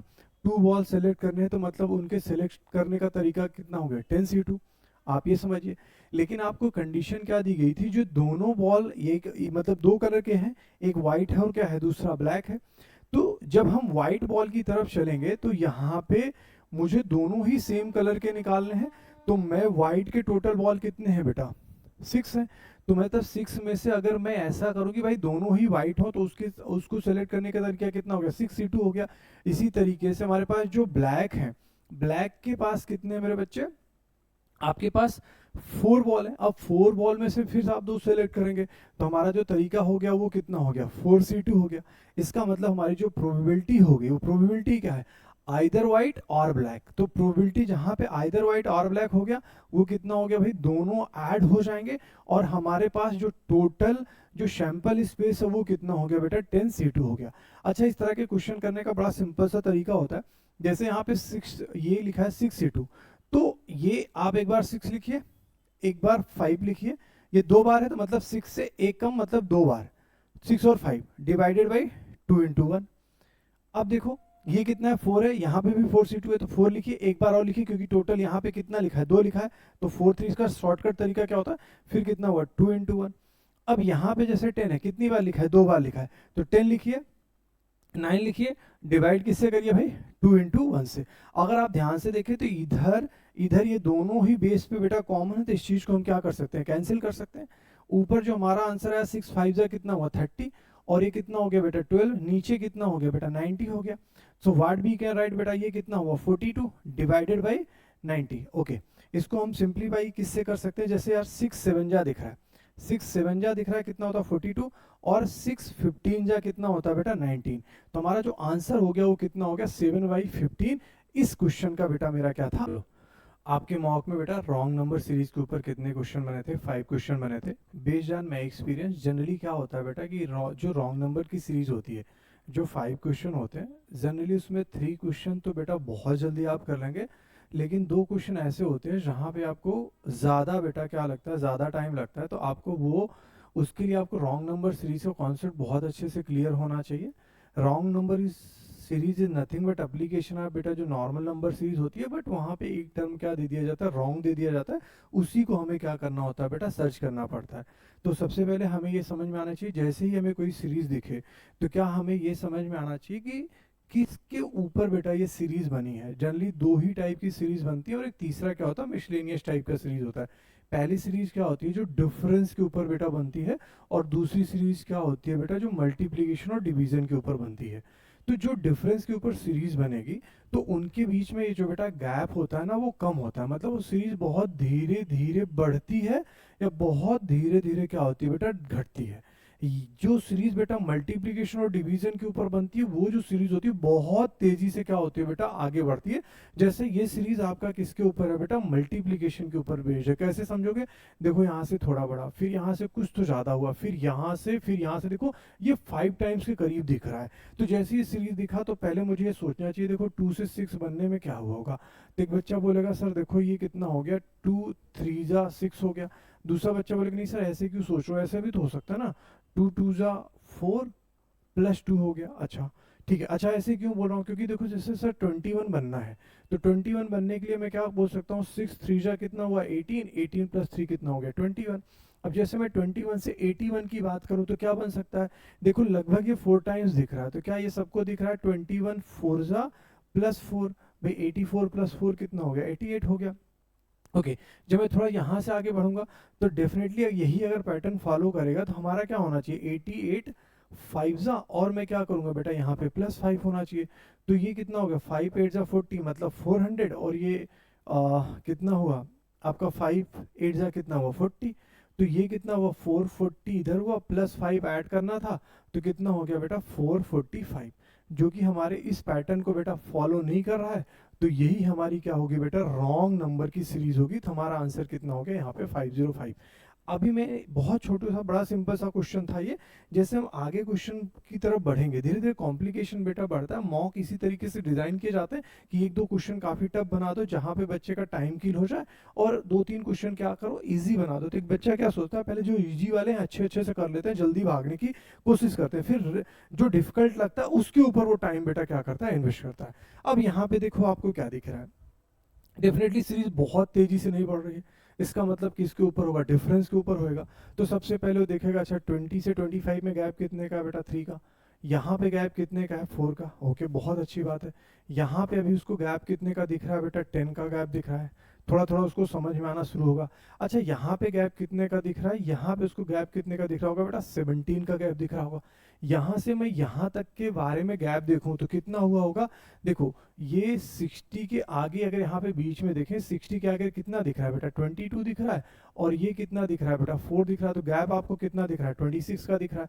फिर अगर मैं यहाँ से इसके बारे में बात करूं तो देखो ये आपको कितना दिख रहा है, अगर मैं ध्यान से देखूं तो अगर नहीं आ रहा तो आप ऐसे सब्ट्रैक्ट कर लो, 9 में से 2 कितना दिख गया बेटा, 7, और 11 में से हट गया कितना हुआ, 3, 37।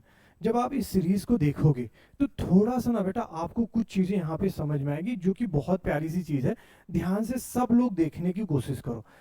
इसके लिए बार बार बोला जाता है ना, टीचर हमेशा बोलता है कि आप यार स्क्वायर करो, क्यूब करो, क्योंकि उसको एक बहुत प्यारा सा यहाँ पे पैटर्न दिख रहा है। ये क्या दिख रहा है बेटा, 4 स्क्वायर प्लस 1 दिख रहा है। ये आपको क्या दिख रहा है बेटा, उसको दिख रहा है 5 स्क्वायर प्लस 1 दिख रहा है। ओके, इसको क्या दिखना चाहिए बेटा, 6 स्क्वायर प्लस 1 दिख रहा है। ये क्या दिख रहा है बेटा, 3 स्क्वायर प्लस कितना दिख रहा है, 1 दिख रहा है। अब यहाँ पे एक्चुअली में क्या होना चाहिए था बेटा, होना चाहिए था 2 स्क्वायर प्लस 1 होना चाहिए था, और यहाँ से यहाँ तक के गैप में क्या होना चाहिए था, 1 स्क्वायर प्लस 1 होना चाहिए। लेकिन ये क्या हुआ, देखो यहाँ पे सिर्फ गैप कितने का है बेटा, यहाँ पे गैप कितने का है, 3 का गैप है। अगर रियलिटी में सीरीज कितने का गैप होता बेटा, 2 का गैप होता। कितने का, 2 का गैप, मतलब कितना होता, 1 स्क्वायर प्लस 1 होता। तो ये हमारा नंबर क्या होता बेटा, 24 होता।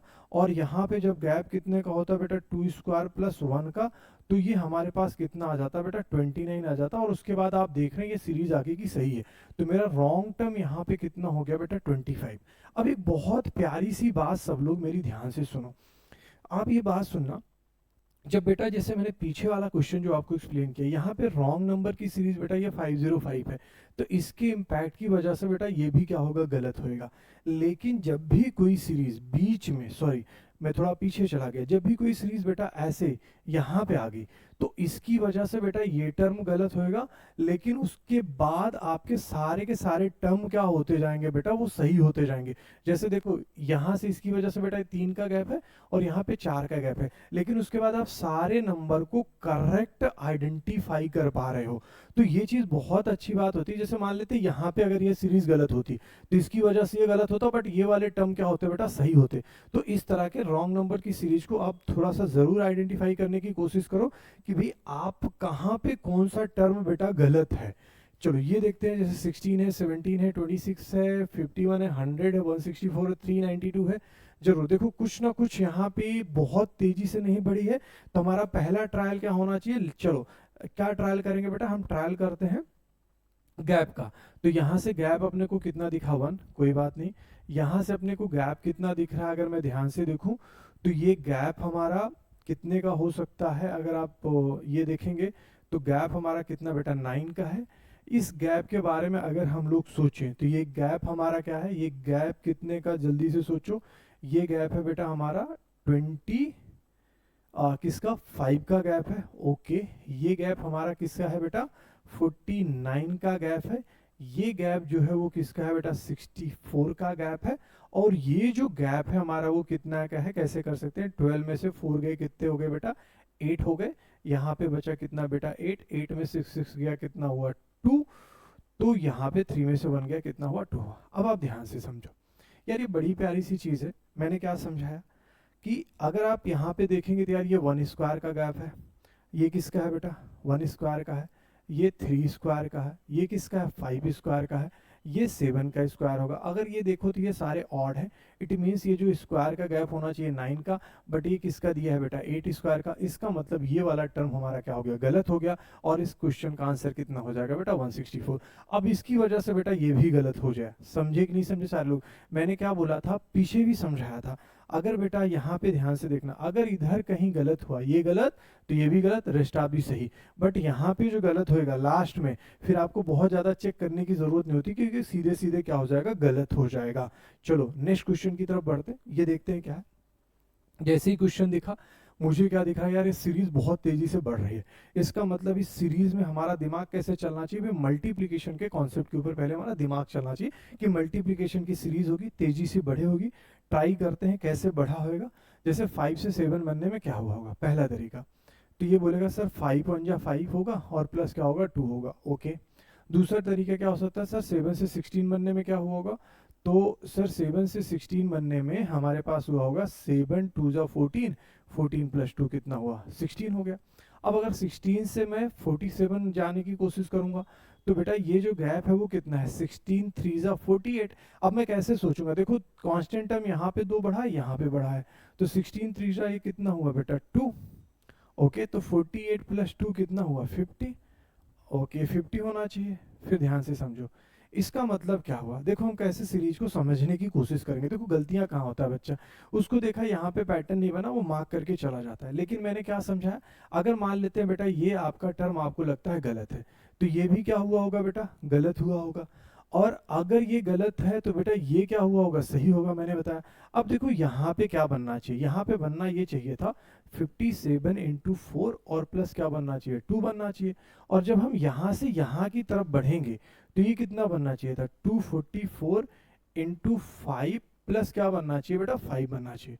देखो तो ये कितने हो गए बेटा 24 पंचे कितने हो गए 120 हो गए, ठीक है, मतलब 1200, 4 पंचे कितना हुआ 20, और ये कितना आ गया बेटा 5। तो अभी ये कितना आ रहा है देखो 1 2 2 5। देखो क्या गलत हो रहा है, मतलब ये भी गलत ये भी गलत। इसका मतलब हम यहाँ पे जो बेटा पैटर्न देख रहे हैं वो पैटर्न यहाँ पे क्या हो गया बेटा गलत हो गया।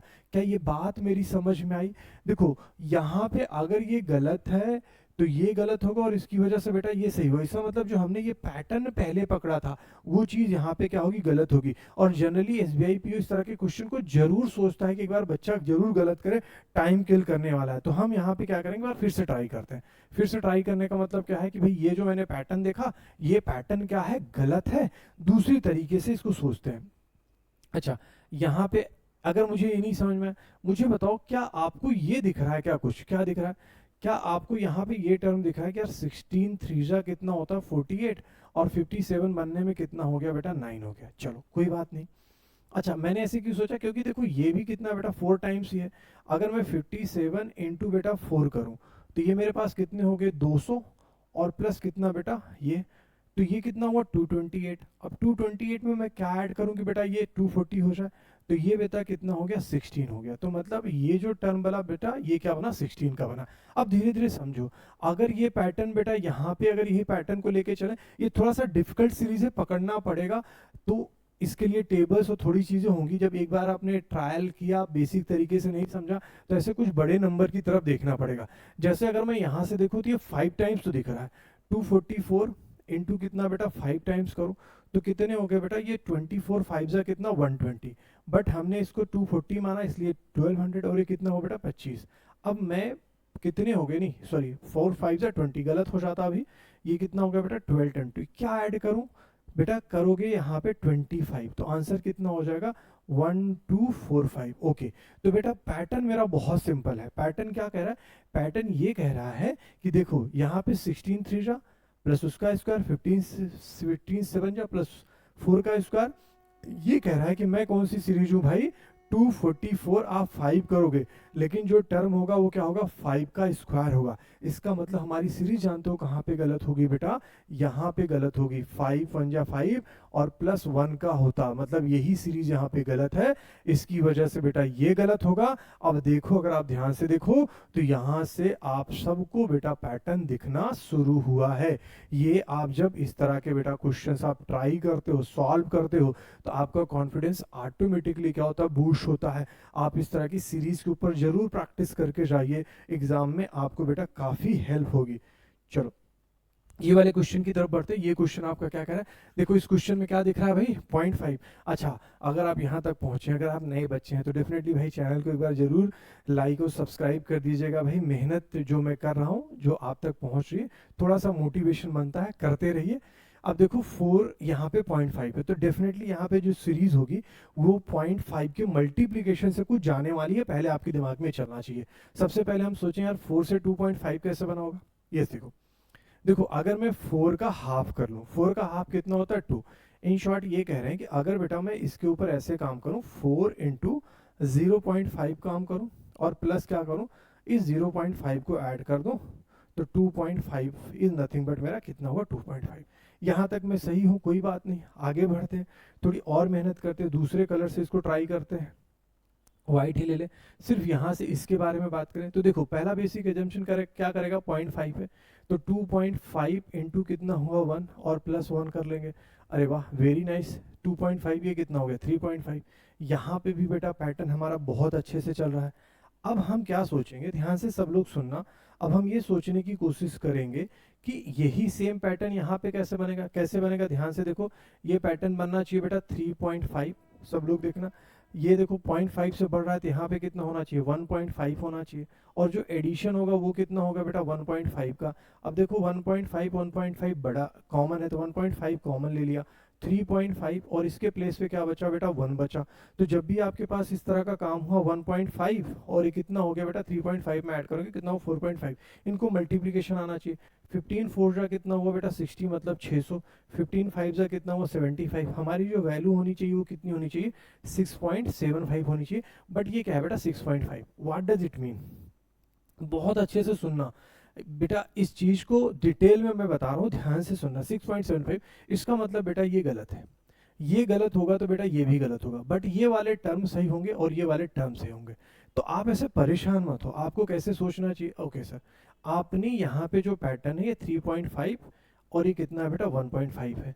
अब ये जो पैटर्न होगा वो कितना होगा, वो होगा 6.5 इंटू 2 प्लस कितना होगा बेटा 2 होगा। लेकिन जब यहाँ से ये वाला पैटर्न बनेगा, क्योंकि ये पैटर्न बेटा सही है, सब लोग बहुत केयरफुली सुनो, तो इसका मतलब क्या हुआ मेरे बच्चे, ये जो हमारा बनना चाहिए वो 15.5, 2 का अगला जो होगा वो 2.5 और बेटा कितना हो गया प्लस 2.5 ऐड कर लेंगे। अगर हमें ये सही हो गया, इसका मतलब ये टर्म हमारा क्या होगा गलत होगा। तो मैंने क्या किया, ये 2.5 कॉमन है ले लिया भाई, बचा मेरे पास क्या 15.5 और प्लस यहाँ पे क्या बच गया बेटा 1 बच गया। तो 2.5 में मैं मल्टीप्लाई किसको करूंगा बेटा 16.5 को। अब देखो ये 25 1 जा कितना हो गया बेटा, ये हो गई 100 प्लेस पे था 2500, 25 6 जा कितना होता है बेटा 150, लेकिन वो किस प्लेस पे है 10th, एक जीरो और हो जाएगा मतलब कितना हो गया 1500 हो गया। और 25 5 जा कितना होता है बेटा 125, सबको ऐड किया तो 5 हुआ 2 हुआ, ये बेटा 1 आ गया, और ये कितना हुआ देखो 3 प्लेस पे, यहाँ पे एक प्लेस पे, यहाँ पे डेसिमल कितना 14.25। देखो मैंने बोला था ना बेटा सही हुआ। तो ये चीज़ बहुत प्यारी सी होती है। आई होप बेटा जो नंबर सीरीज मैंने रॉन्ग नंबर सीरीज समझाई, अगर आपने पूरा डिटेल में अच्छे से देखा होगा तो जरूर बेटा ये चीज़ समझ में आई होगी। तो रॉन्ग नंबर सीरीज क्या होगी बेटा, ये हमारी यहाँ पे होगी। नेक्स्ट पार्ट डेटा इंटरप्रिटेशन का है, इनको हम क्या करते हैं बेटा 1 बाय 1 डिस्कस करते हैं। हमारे पास टोटल आपके जो मॉक में है बेटा वो कितने क्वेश्चन बने थे, 14 क्वेश्चन बने थे। 4 क्वेश्चन लाइन ग्राफ पे थे, 5 बार ग्राफ पे और 5 किस पे थे बेटा पार्टनरशिप पे थे। हम क्या करेंगे 1 बाय 1 सेट को डिस्कस करेंगे। And one of the most important thing जो मैंने अक्सर बच्चों को देखा, सबसे ज्यादा जो डरते हैं वो डेटा इंटरप्रिटेशन से ही डरते हैं, क्योंकि उनको लगता है यहाँ पे कैलकुलेशन बहुत ज्यादा होती है। डेफिनेटली थोड़ी सी है बट इतनी ज्यादा नहीं है कि बेटा आप क्या करेंगे डरेंगे, और ज्यादा डरेंगे तो आपको भी पता है मेंस में यहाँ पे ज्यादा से ज्यादा क्वेश्चन आपके किससे बनते हैं, डेटा इंटरप्रिटेशन से बनते हैं। तो आप पहले ना कुछ अपनी समझ को क्या करो थोड़ा सा बिल्डअप करो, जिससे डेटा इंटरप्रिटेशन के क्वेश्चन भी बेटा आपको सॉल्व करना इजी लगे। जैसे पहला जो सेट है वो आपका लाइन ग्राफ के ऊपर है, जहां पे उन्होंने बोला है income and expense of a family 7 year का डेटा है। सबसे पहले किस में दिया है बेटा, ये सारा का सारा डेटा किस में दिया है, थाउजेंड में डेटा दिया है। तो 2001 से लेके 2007 तक का डेटा है, जहां पे आपका ये जो लाइन है वो किसके ऊपर बेस्ड है बेटा, इनकम का इन्होंने चार्ट बना के रखा है, और हर ईयर में वो कितने थाउजेंड्स रुपीज अर्न कर रहे हैं वो चीज को उन्होंने बोला है। और ये जो लाइन है वो किसका रिप्रेजेंट कर रहे हैं बेटा, एक्सपेंस का डेटा रिप्रेजेंट कर रहे हैं। जनरली जब भी आपको इस तरह से क्वेश्चंस मिले, आपको एक काम करना चाहिए, यहाँ पे प्यार से टेबल बना लो, इनकम लिख लीजिए और क्या लिख लीजिए, एक्सपेंस लिख लीजिए, और उनके सारे डेटा को एक साथ रख दीजिए, जिससे आपको क्वेश्चन करने में थोड़ा सा इजी होएगा। दूसरा इंपॉर्टेंट चीज ये है कि देखो सबसे पहले क्वेश्चन के नेचर को समझते हैं। क्वेश्चन में क्या पूछ रहा है, why what approximate % are the saving in the family in the year 2001 more than that the saving in the year बेटा 2002। अब देखो क्वेश्चन किसके ऊपर भेजा बेटा, इनकम एंड एक्सपेंस का डेटा दिया है और आपसे क्वेश्चन किसके बारे में पूछा, सेविंग के बारे में पूछ रहा है। और क्या पूछ रहा है, अगर एक बार में नहीं समझ में आया तो फिर से क्वेश्चन को पढ़ो और बार बार पढ़ो, तभी बेटा आपको क्वेश्चन समझ में आएगा। क्या कह रहा है भाई, what approximate percent are saving of the family in the year 2001। सबसे इंपॉर्टेंट चीज है बेटा more than the saving in the year 2002। मतलब 2001 का जो बेटा 2001 की जो सेविंग है, ठीक है, वो 2002 से कितना ज्यादा है। और पूछा भाई व्हाट अप्रोक्सीमेट परसेंट, कितना परसेंट ज्यादा ये पूछ रहे हैं। तो मुझे ये पता होना चाहिए भाई, जैसे देखो 2001 का डेटा है, यहाँ पे बेटा उसका इनकम कितना है 660 है और उसका एक्सपेंस कितना है बेटा 320 है। तो मैं ये बोल सकता हूं कि जो सेविंग होगी हमारी कितना बेटा, आप मुझे बोलो 2001 का अगर मैं डेटा की बात करूं यहाँ पे, ये जो मैं इतना प्यार से सेविंग वोविंग लिख रहा हूँ इसे नहीं लिखने का भाई, एस लिख लो, आपको समझ में आ जाना चाहिए इन दोनों का डिफरेंस। 600 में से 300 गए बेटा, कितना हुआ यहाँ पे 300 हुआ, 60 में से 40 गया, 60 में से 20 गया, कितना हुआ बेटा 40। तो सेविंग 2001 की कितनी रही बेटा 340 रही। उसके बाद फिर डेटा कह रहे हैं बेटा 2002 का डेटा दिया है, तो आपका बेटा क्या बोलते हैं, इनकम कितना है 780 और एक्सपेंस कितना है 580। तो भाई 7 में से 500 चला जाएगा। एक तरीके से जो सेविंग आपकी क्या रही, 2002 की जो सेविंग रही वो हमारे पास कितनी रही, वो 7 में से 5 गया बेटा कितना 200 रहा। अब अगर आपको बेटा लैंग्वेज नहीं समझ में तो फिर से आप गलती करेंगे, बोल रहे हैं जो 2001 है 2002 से कितना ज्यादा है, व्हाट अप्रोक्सीमेट परसेंट कितना ज्यादा है। तो आप बोलोगे सर 140 ज्यादा है, और किससे कंपेयर कर रहे हैं बेटा, आपका 2000 मतलब 2002 से, और वहां का डेटा कितना है बेटा 200। और जब मैं इस चीज का बेटा जब परसेंट निकालूंगा तो ये चीज यहां से कैंसिल हो जाएगी और आंसर आपका कितना होगा 70% होगा। और अगर आप ध्यान से देखें तो यहाँ पे 70% ऑप्शन नहीं दिया है, तो हमारा आंसर क्या हुआ बेटा नन ऑफ दीज। अब ये पहला ही क्वेश्चन जब बच्चा करता है एग्जाम में, सोचो अगर ये क्वेश्चन है और उसको दिख रहा है यार उसका आंसर यहाँ से मिल ही नहीं रहा है, नन ऑफ दीज आ रहा है, तो बेचारा एक बार परेशान होगा और फिर से क्वेश्चन को पढ़ेगा उसने कहीं गलती नहीं की है क्या। इस वजह से बोल रहा हूँ बार बार क्वेश्चन को अच्छे से रीड करना, जिससे आपको ये समझ में आ जाए कि भाई आपने जो क्वेश्चन पढ़ा है उसको अच्छे से पढ़ा है। यही बोल रहा है ना 2001 का जो भी सेविंग है वो 2002 से कितना ज्यादा है, कितने परसेंट ज्यादा है। तो 2002 आपका बेस है, 2002 में जो सेविंग थी 200 थी, 2001 में 340 थी, और 140 ज्यादा है किससे बेटा 200 से। अप्रोक्सीमेट आपका कितना आएगा बेटा 70%। तो क्या ये चीज आपको समझ में आई। देखो इसीलिए मैंने पहले इनिशियल में बोला था ये सारे डेटा आप लिख लेंगे तो फिर बार बार ये ग्राफ में जो हम पढ़ते हैं वो पढ़ने से थोड़ा सा इजी हो जाएगा। और डिपेंड करता है कि यार क्वेश्चन और किसके ऊपर बना है। अब जैसे यहाँ पे देखो नेक्स्ट क्वेश्चन की तरफ अगर हम बढ़ते हैं तो क्वेश्चन यहाँ पे क्या कर रहा है, क्वेश्चन ये कह रहा है in how many year the saving of a family 40% are above than that. कितने ईयर्स ऐसे हैं जिसमें बेटा जो फैमिली की जो सेविंग है वो 40% ज्यादा है। तो सेविंग किसके ऊपर, डेफिनेटली भाई आप सेविंग क्या है, आपका जो इनकम और एक्सपेंस है उसी के बीच का डिफरेंस है। तो कितने ईयर में वो 40% ज्यादा है, मतलब सेविंग किसके ऊपर निकालोगे भाई, इनकम के ऊपर निकालोगे। तो इसीलिए मैंने देखो अब यहाँ पे मैंने डेटा ऑलरेडी लिख के रखा था, पहले मैं इस वजह से नहीं लिखा क्योंकि टाइम लगता, अब यहाँ पे मैंने सब लिखा। तो आपको भी इसी तरीके से लिख लेना चाहिए। और आपको भी पता जब इन सबका डिफरेंस आप निकालोगे तो ये जो डेटा आपको रिप्रेजेंट कर रहा है वो किसका है बेटा, आपका किसका है, सेविंग का डेटा है। और ये पूछ रहा है क्वेश्चन में ऐसे कितने ईयर हैं जहां पे बेटा 40% से ज्यादा है, 40 या 40% से ज्यादा है। अब इस तरह का क्वेश्चन आपको क्या करेगा, मेरी बात बहुत ध्यान से सुनना सारे के सारे बच्चे लोग, यहाँ पे बहुत इंपॉर्टेंट चीज है, भले ही लेंदी हो वीडियो लेकिन इसको ध्यान से सुनना। बहुत सारा बच्चा क्या करेगा, देखो बोलेगा सर देखो सेविंग कितना है, पहले तो आपने लिखा फिर सबका सेविंग निकाला और फिर आपने बताया कि हमें ये चेक करना है कि जैसे ये जो 340 है सर वो 660 का कितना परसेंट है। भाई यही तो आप निकालेंगे क्योंकि ये पूछ रहा है बेटा सेविंग आपका 40% से ज्यादा होना चाहिए। तो ये हम देखेंगे 340 भाई 660 का कितना परसेंट है, तो बच्चा ये काम करेगा।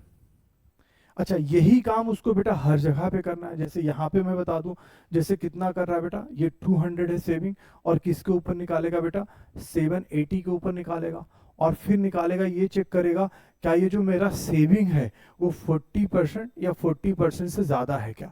इसी तरीके से क्या करेगा, 2003 में जाएगा। और ऐसे करते करते बेटा क्या होएगा, उसका जो क्वेश्चन का जो यहाँ पे टाइम टेकन जो लेगा ना, वो बहुत ज़्यादा लेगा। यहाँ पे हो सकता है वो 2 मिनट में इस क्वेश्चन को सॉल्व कर पाए। अगर या तो आपका कॉन्फिडेंस नहीं है तो क्वेश्चन छोड़ के आप आगे चले जाओ, या तो मैं जो समझा रहा हूँ उस चीज को आप ध्यान से सुनो।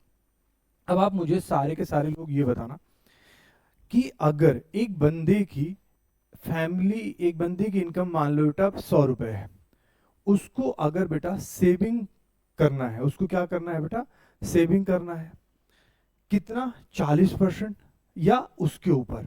इसका मतलब उसका जो एक्सपेंस होना चाहिए वो लगभग कितना होना चाहिए, या तो बेटा ध्यान से समझो, अगर मेरा एक्सपेंस कितना हुआ 60%, बहुत अच्छे से समझना, ये मेरा क्या है बेटा, एक्सपेंस है, तो मेरा कितना हुआ 60 रुपए एक्सपेंस हुआ, तो मेरा जो सेविंग होएगा वो कितना होगा, 40 होएगा।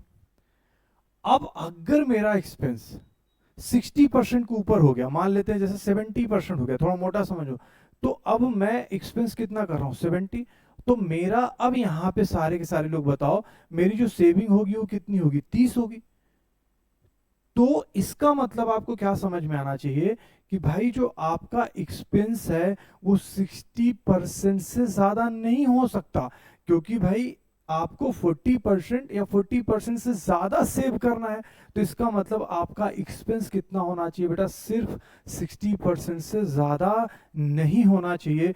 आप लोग मुझे बताओ क्या ये बात समझ में आई कि नहीं समझ में। और अगर ये जिन बच्चों को बात समझ में आई, ये मेथड नहीं फॉलो करना है, आपको सिर्फ और सिर्फ कौन सा मेथड फॉलो करना है, देखो बेटा ये 660 है, अब इसका मैं 60% निकालूंगा। देखो 10% निकालना कितना आसान है, 10% है बेटा 66, और उसका जब मैं क्या निकालूंगा बेटा, 10% 66 है, और 6 से मल्टीप्लाई कर दूंगा तो 66 हो जाएगा। अब मुझे बताओ ये 360 है, और ये बेटा 36 है, यहाँ पे मुझे कितना मिला बेटा 396। और उसने खर्चा कितना किया, उसने खर्चा किया बेटा 320। मतलब वो खर्चा कितना कर सकता था, वो खर्चा कर सकता था 60%, मतलब 396 खर्चा कर सकता था, उसने खर्चा किया कितना 320। इसका मतलब इस ईयर में उसकी जो सेविंग रही होगी वो बेटा 40 या 40% से ज्यादा रही होगी। क्या ये बात सबको समझ में आई, मैंने क्या बोला, 40 या 40% ज्यादा रही होगी, क्योंकि भाई 360 इसका 660 का जो 60% होएगा जो खर्चा, वो कितना होता है 396, लेकिन उसने तो खर्चा कितना किया 320। इसका मतलब उसने ज्यादा पैसे बचाए।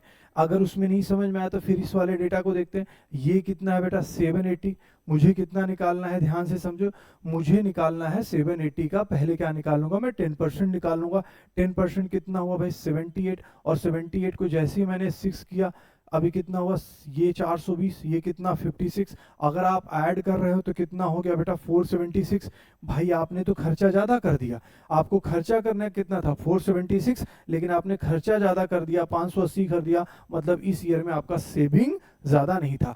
अच्छा, इसमें बहुत सारे ऐसे डेटा होंगे जो आपको देख के कर सकते हो, लेकिन हम इसको समझने की कोशिश करें। जैसे इसका आप मुझे बताओ, इसका जैसे 48 है, इसका 10% कितना 48, और जैसे ही आपने इसको 6 से मल्टीप्लाई किया कितना हुआ 240, और ये कितना हुआ बेटा 48, मतलब कितने हो गए 288। यहाँ पे कितना हुआ, आपको खर्च कितना कर सकते थे 288, लेकिन आप खर्च कितना कर दिए 300। भाई आप भी यहाँ से क्या हो गए, गलत हो गए।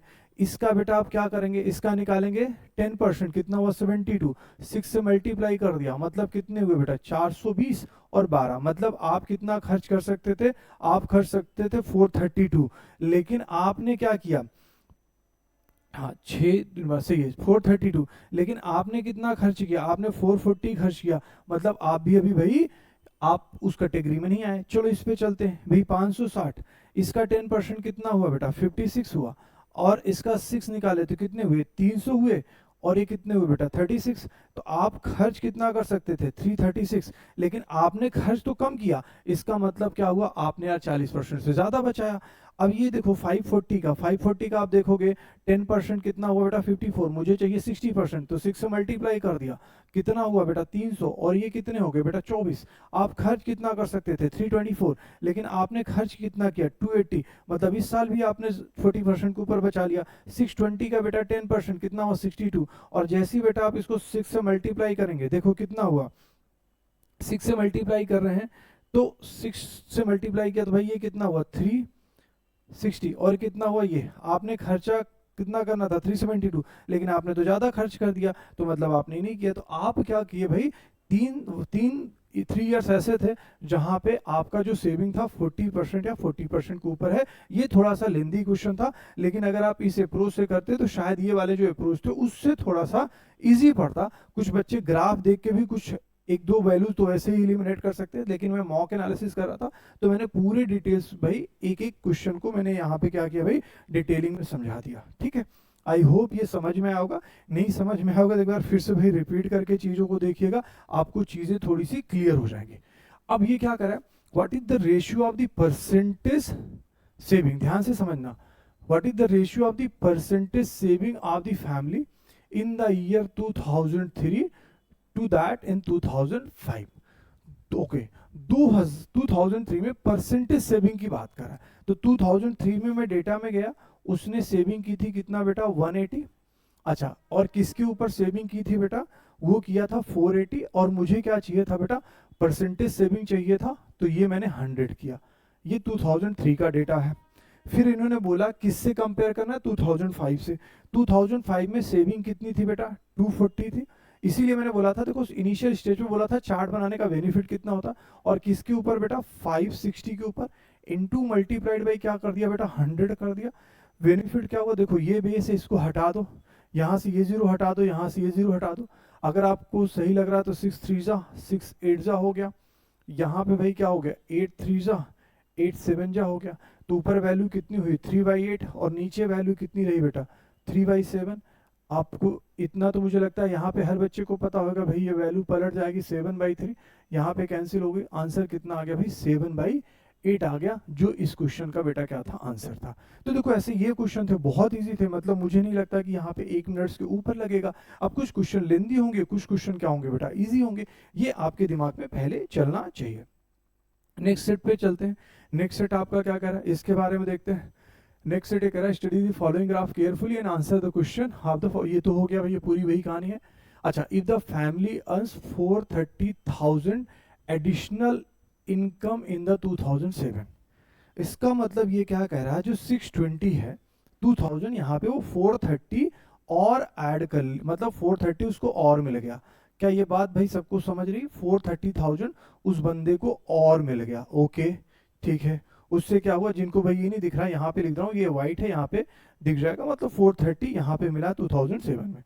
फिर क्या हुआ, फिर इन्होंने बोला कि what will approximate percentage change to the nearest integer in the average income of the family in the given years. Okay देखो पहले क्वेश्चन को समझो, 2007 में बंदे को यार 430,000 और एक्स्ट्रा मिल जा रहा है, तो डेफिनेटली जो पहले इनकम रही होगी, आप ध्यान से समझो, अभी वो बेटा इनकम थोड़ी सी बढ़ गई है, तो आपके दिमाग में चलना चाहिए सर कितनी बढ़ी होगी, तो सर 430,000 ही एक्स्ट्रा आई है, वही 430,000 एक्स्ट्रा बढ़ गई।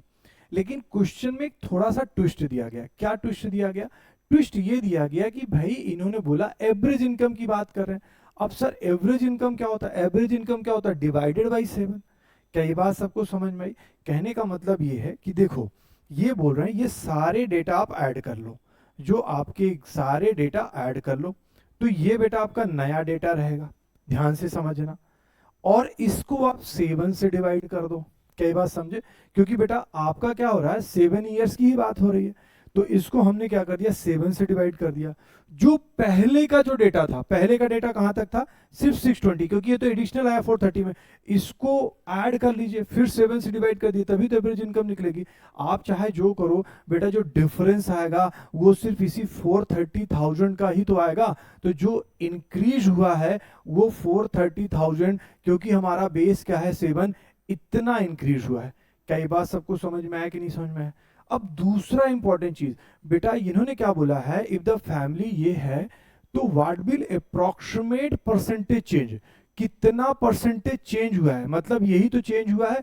और किससे बेटा, ये सारे के सारे डेटा को ऐड करके, अब इसमें 430 नहीं होगा, ये पुराना डेटा है उसको हम ऐड करेंगे। चलो कर लेते हैं भाई, कितना हुआ, ये आपके कितने हो गए, ये भाई 7 और प्लस 6 कितना 13, 7 6 13, 4 17, 17 7 कितने होते हैं 24, 24 5 29, 29 हुआ, वेरी नाइस, 29 5 कितने हो गए बेटा, 29 5 आपके 34 और 34 6 कितने बेटा 40, मतलब ये 100 प्लेस पे था तो 40 था, 100 प्लेस पे कितना हो गया बेटा 100 और कर दिया बेटा, आपके कितने हो गए 4000। 10 प्लेस वाले देखते हैं, 8 प्लस 6 14, 14 हुआ, 14 8 22, 22 2 24, 24 6 30, 34 और 36 10 प्लेस पे था तो 10 से मल्टीप्लाई कर दिया, तो मतलब कितना हो गया बेटा 4360। अब ये क्या किया बेटा, इससे वो कितना परसेंट है, व्हाट अप्रोक्सीमेट परसेंटेज, एवरेज है डिवाइडेड बाय ये कर दिया और इनटू कितना हो गया बेटा 100 हो गया। क्या ये बात सबको क्लियर है? अब देखो एक्चुअली अगर यहाँ पे आप गलती कर जाते, ये 7 से नहीं डिवाइड करते तब भी आंसर सही होता, क्योंकि दोनों का ही बेस क्या है डिवाइडेड बाय 7, तभी आपकी एवरेज फैमिली इनकम निकलती है। और आप यहाँ पे सिर्फ 430 और ये सारा ऐड करके डिवाइड करते तब भी आपका बेटा आंसर बन जाता। और पूछ रहा व्हाट अप्रोक्सीमेट परसेंटेज। अब देखो यहाँ पे भाई आप ऐसे मत करना, ये 0 से 0 कैंसिल हो गया, आप थोड़ा जल्दबाजी, ऐसे नहीं कि पता लगा कट करने लगे, आप ध्यान से समझो, आप ऑप्शन देख लो यार, ये 43 पॉइंट, अगर इसका 10% निकालोगे तो अराउंड कितना होगा 43 पॉइंट, इसका 10% कितना होगा 43.6 और ऊपर कितना है 43, मतलब ये 10% से जस्ट बड़ा होगा। और इन्होंने बोला है नियरेस्ट इन टीचर, तो ऑप्शन क्या हुआ बेटा 10%, रेस्ट ऑफ दे तो कोई आंसर होने वाले नहीं है। तो ये बेटा इस तरीके से हम डेटा इंटरप्रिटेशन का पहला सेट हमने किया। अब धीरे धीरे एक एक सेट को करेंगे, लेंदी है वीडियो, आराम से देखना, जिसमें आपको भाई काफी कॉन्सेप्ट की क्लैरिटी हो जाएगी। और वीडियो सचमुच में अगर आपको अच्छा लग रहा है या कोई फीडबैक है, सजेशन, वो आप जरूर देते रहना, उसमें कोई भाई ये मत करना कि यार कौन सा नया बंदा आ गया क्या पढ़ा रहा है, डेफिनेटली आप बताओगे, उससे मुझे क्या होगी बेटा हेल्प मिलती है। डेटा इंटरप्रिटेशन का ये सेकंड सेट है जो कि पार्टनरशिप के ऊपर बेस्ड है। इसको बेटा बहुत डिटेल में अच्छे से इसको रीड करें पहले और इस क्वेश्चन को समझने की कोशिश करते हैं। बहुत ज़्यादा डिफिकल्ट नहीं है, बट हाँ ऐसे कुछ डेटा दिए हैं, अगर हम थोड़ी बहुत गलतियां करेंगे तो हमारे सामने इस क्वेश्चन को सॉल्व करने में थोड़े से चैलेंजेस आ जाएंगे। रीड करते हैं साथ ही साथ। Study the following information carefully and answer the question that follows. 3 partners हैं, तो पार्टनर्स की बात हो रही है, उनमें से एक भाई सत्या है, दूसरे पंकज हैं और तीसरे कौन है भाई राजन है। ये कहानी है। Invested some money to startup to small scale industry S1 and S2। तो एक इंडस्ट्री S1 है जहाँ पे ये इन्वेस्ट कर रहे हैं और दूसरे में यहाँ पे क्या इन्वेस्ट कर रहे हैं बेटा S2 में स्केल में इन्वेस्ट कर रहे हैं। Satya invested 60,000 rupees for 7 years in S1। तो डेफिनेटली इन्वेस्टमेंट की बात हो रही है, तो इन्वेस्टमेंट में क्या किया, पहले इस डेटा को आराम से लिख लेते हैं। क्या हो रहा है बेटा, ये 60,000 रुपीज़ और जो टाइम पीरियड लगा वो कितने के लिए लगा बेटा, 7 ईयर्स के लिए इन्होंने किया है। While Rajan invested 10,000 more than what Satya invested in S1, but he invested for a 5 years. राजन के बारे में डेटा दिया गया कि वो 5 ईयर्स के लिए कर रहे हैं, बेटा 10,000 एक्स्ट्रा कर रहे हैं 60,000 से, तो इसका मतलब यहाँ पे इन्होंने इन्वेस्टमेंट कितना किया बेटा, 70,000 का इन्वेस्टमेंट किया है। ऐसे आराम से पहले जो डेटा है उसको लिखते चलेंगे और बाद धीरे धीरे क्या करेंगे, कॉम्प्रिहेंस करेंगे। Pankaj did not invested anything in S1, मतलब पंकज ने अगर कुछ नहीं किया तो डेफिनेटली उनका टाइम पीरियड भी बेटा कुछ नहीं होगा, क्योंकि उन्होंने इन्वेस्टमेंट यहाँ पे किया नहीं है। तो जो भी S1 का जो स्टोरी है वो सिर्फ सत्या और राजन के बीच में है। ठीक है, आगे पढ़ते हैं। Pankaj invested in S2 half of the amount invested by Satya in S2। मतलब जो पंकज का इन्वेस्टेड है, जो भाई इनका स्कीम है स्कीम 2 में, पंकज ने क्या किया भाई, half of the amount invested of Satya. तो यहाँ पे इन्होंने जो इनका जो इन्वेस्टमेंट का है, आप चाहें तो इसको साइड में यहाँ पे कहीं पे लिख सकते हैं या यहाँ पे भी लिख सकते हैं, जैसे आप कंफर्टेबल रहें। जैसे जो पंकज का जो बेटा इन्वेस्टमेंट है वो क्या है, हाफ ऑफ दी सत्या के इन्वेस्टमेंट है किसमें बेटा, मतलब ये आपके सेकंड स्कीम में। Rajan invested in S2 half of the amount invested by Pankaj in S2। तो जो राजन थे, जो राजन ने जो इन्वेस्ट किया है बेटा वो half of the amount invest किया है, और वो क्या है बेटा पंकज के इन्वेस्टमेंट का हाफ किया है। एक बार फिर से रीड कर लेते हैं, कहीं मतलब डेटा गलत ना मैंने पढ़ लिया हो अपनी तरफ से। Pankaj invested in S2 half of the amount invested Satya in S2, सही है भाई। Rajan invested in S2 half of the amount invested भाई पंकज इन S2, मतलब राजन भी भाई पंकज का हाफ किया है। Okay, the amount invested by Satya is 80,000 in S2। चलो कोई बात नहीं, यहाँ पे सत्या का मिल गया, मुझे क्या बोला 80,000 किसका मिल गया भाई, सत्या का मिल गया। अब पंकज सत्या का क्या किया, हाफ किया है। तो यार ये बहुत प्यारा सा है, ये तो कर ही सकते हैं, इसके लिए कौन सी लिखने की ज़रूरत है, वहाँ पे 40,000 हो गया। राजन पंकज का क्या किया था बेटा, हाफ किया है। तो राजन ने यहाँ पे कितना किया बेटा 20,000, यहाँ पे इन्होंने क्या कर दिया बेटा इन्वेस्ट कर दिया। ये चीज़ यहाँ पे हमें निकल के आ गई। ओके, आगे की कहानी पढ़ते हैं। However the Pankaj invested for 2 years. इन्होंने भाई यहाँ भी जब टाइम पीरियड की बात करेंगे तो पंकज ने कितने किया है बेटा 2 ईयर्स के लिए किया है। And Satya invested 2/3 of the time invested by Rajan. Satya ने कितना किया 2/3 ऑफ राजन। राजन ने जितने टाइम के लिए किया है, Rajan invested triple of the time invested by Pankaj in S2। तो पंकज इन S2 में मतलब भाई ट्रिपल किया तो इसका क्या है 6 है, ट्रिपल टाइम्स किया है, और ये इनका 2/3 है। तो भाई 6 का, जिन बच्चों को नहीं समझ में आएगा मैं यहाँ पे लिख दे रहा हूँ, 6 का 2/3 कितना हो जाएगा भाई, ये आपका कितना हो गया, यहाँ पे इन्होंने भाई क्या हो गया 4 हो गया। ठीक है, ये चीज़ हमें पूरा का पूरा बेटा यहाँ पे डेटा इन्होंने दे के रखा है। इसके बाद इन्होंने क्या बात किया है कि जो total profit earn in S2, भाई जो स्कीम यहाँ पे है वहाँ पे टोटल प्रॉफिट कितना हुआ बेटा 3,30,000 का, while the total profit earn S2 इन कितना है बेटा 5,20,000 का।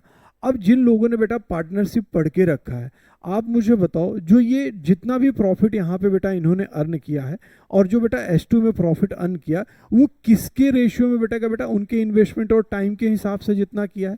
तो अगर आप यहाँ पे देखो, अगर मुझे क्या निकालना है, अगर मुझे इस वाली स्टोरी में निकालना है कि भाई यहाँ पे इनका इन्वेस्टमेंट का रेशियो क्या होगा, तो भाई आप यही तो करेंगे। आप देखो ये 60,000 मल्टीप्लाइड बाई बेटा 7 करेंगे, क्योंकि इनका कुछ है नहीं, तो यहाँ पे रेशियो जो होएगा बेटा वो क्या होगा 7,000 और 70,000 इंटू क्या हो गया बेटा 5। तो ये 4 जीरो तो यहीं से निकल गए बेटा, और ये देखो ये 7 से यहाँ पे हो गया, तो इनका जो रेशियो हो गया वो इन्वेस्टमेंट का रेशियो कितना हो गया 6:5 का रेशियो हो गया। क्या ये बात आप सबको क्लियर है? इसके बाद क्या है, डेफिनेटली आप मुझे बताओ इस 6 और 5 सत्या ने 6 पार्ट अर्न कर रहे हैं, मतलब जो इन्वेस्टमेंट का जो प्रॉफिट का एक तरीके से जो इनका रेशियो होगा वो इसी हिसाब से बेटा क्या करेंगे डिस्ट्रीब्यूट करेंगे। तो आप मुझे बताओ इसकी वैल्यू यहाँ पे कितनी दी गई है 11, क्योंकि भाई 6 पार्ट सत्या का है, 5 पार्ट या एक तरीके से 6 रुपये सत्या कमा रहे हैं, राजन कितने कमा रहे हैं 5, टोटल कितने कमा रहे हैं 11। 11 की वैल्यू कितनी दी गई 3,30,000। तो 1 की वैल्यू मैं यहाँ से क्या निकाल सकता हूँ बेटा, यहाँ से निकाल सकता हूँ 11 3 जा 33, 33,000 हो गया। तो इनको कितना मिलेगा इस इन्वेस्टमेंट में, इनको मिल जाएगा बेटा 1,80,000। यहाँ पे हमने कर दिया। अब इनको कितना मिलेगा भाई 5 पार्ट है, तो आप चाहे सब्ट्रैक्ट कर लें या 5 से मल्टीप्लाई कर दे, तो इनको कितना मिल जाएगा बेटा 1 लाख, यहाँ पे कितना हो गया 50,000। ये इन्वेस्टमेंट ये प्रॉफिट अर्न है किसका बेटा राजन का। ओके ठीक है, आगे और बढ़ते हैं। इसी तरीके से जब मैं यहाँ पे करूँगा, यहाँ पे अगर मुझे निकालना है तो भाई मैं क्या करूँगा, देखो आपको ऐसे मल्टीप्लाई करने की ज़रूरत नहीं। अगर आपको जैसे रेशियो निकालना है तो देखो 8, ये पहले तो यही निकाल दो, जैसे भाई 2 1 जा हुआ, 2 2 जा हुआ, और एक कितना हुआ क्योंकि 2 से कट रहा है, और एक कितना हुआ बेटा 4 हुआ। अगर मैं यहाँ पे देखूँ तो 2 1 जा हुआ, 2 3 जा हुआ, और एक कितना हुआ बेटा आपका 2 3 जा, मतलब ये सारे हैं कट कर गए।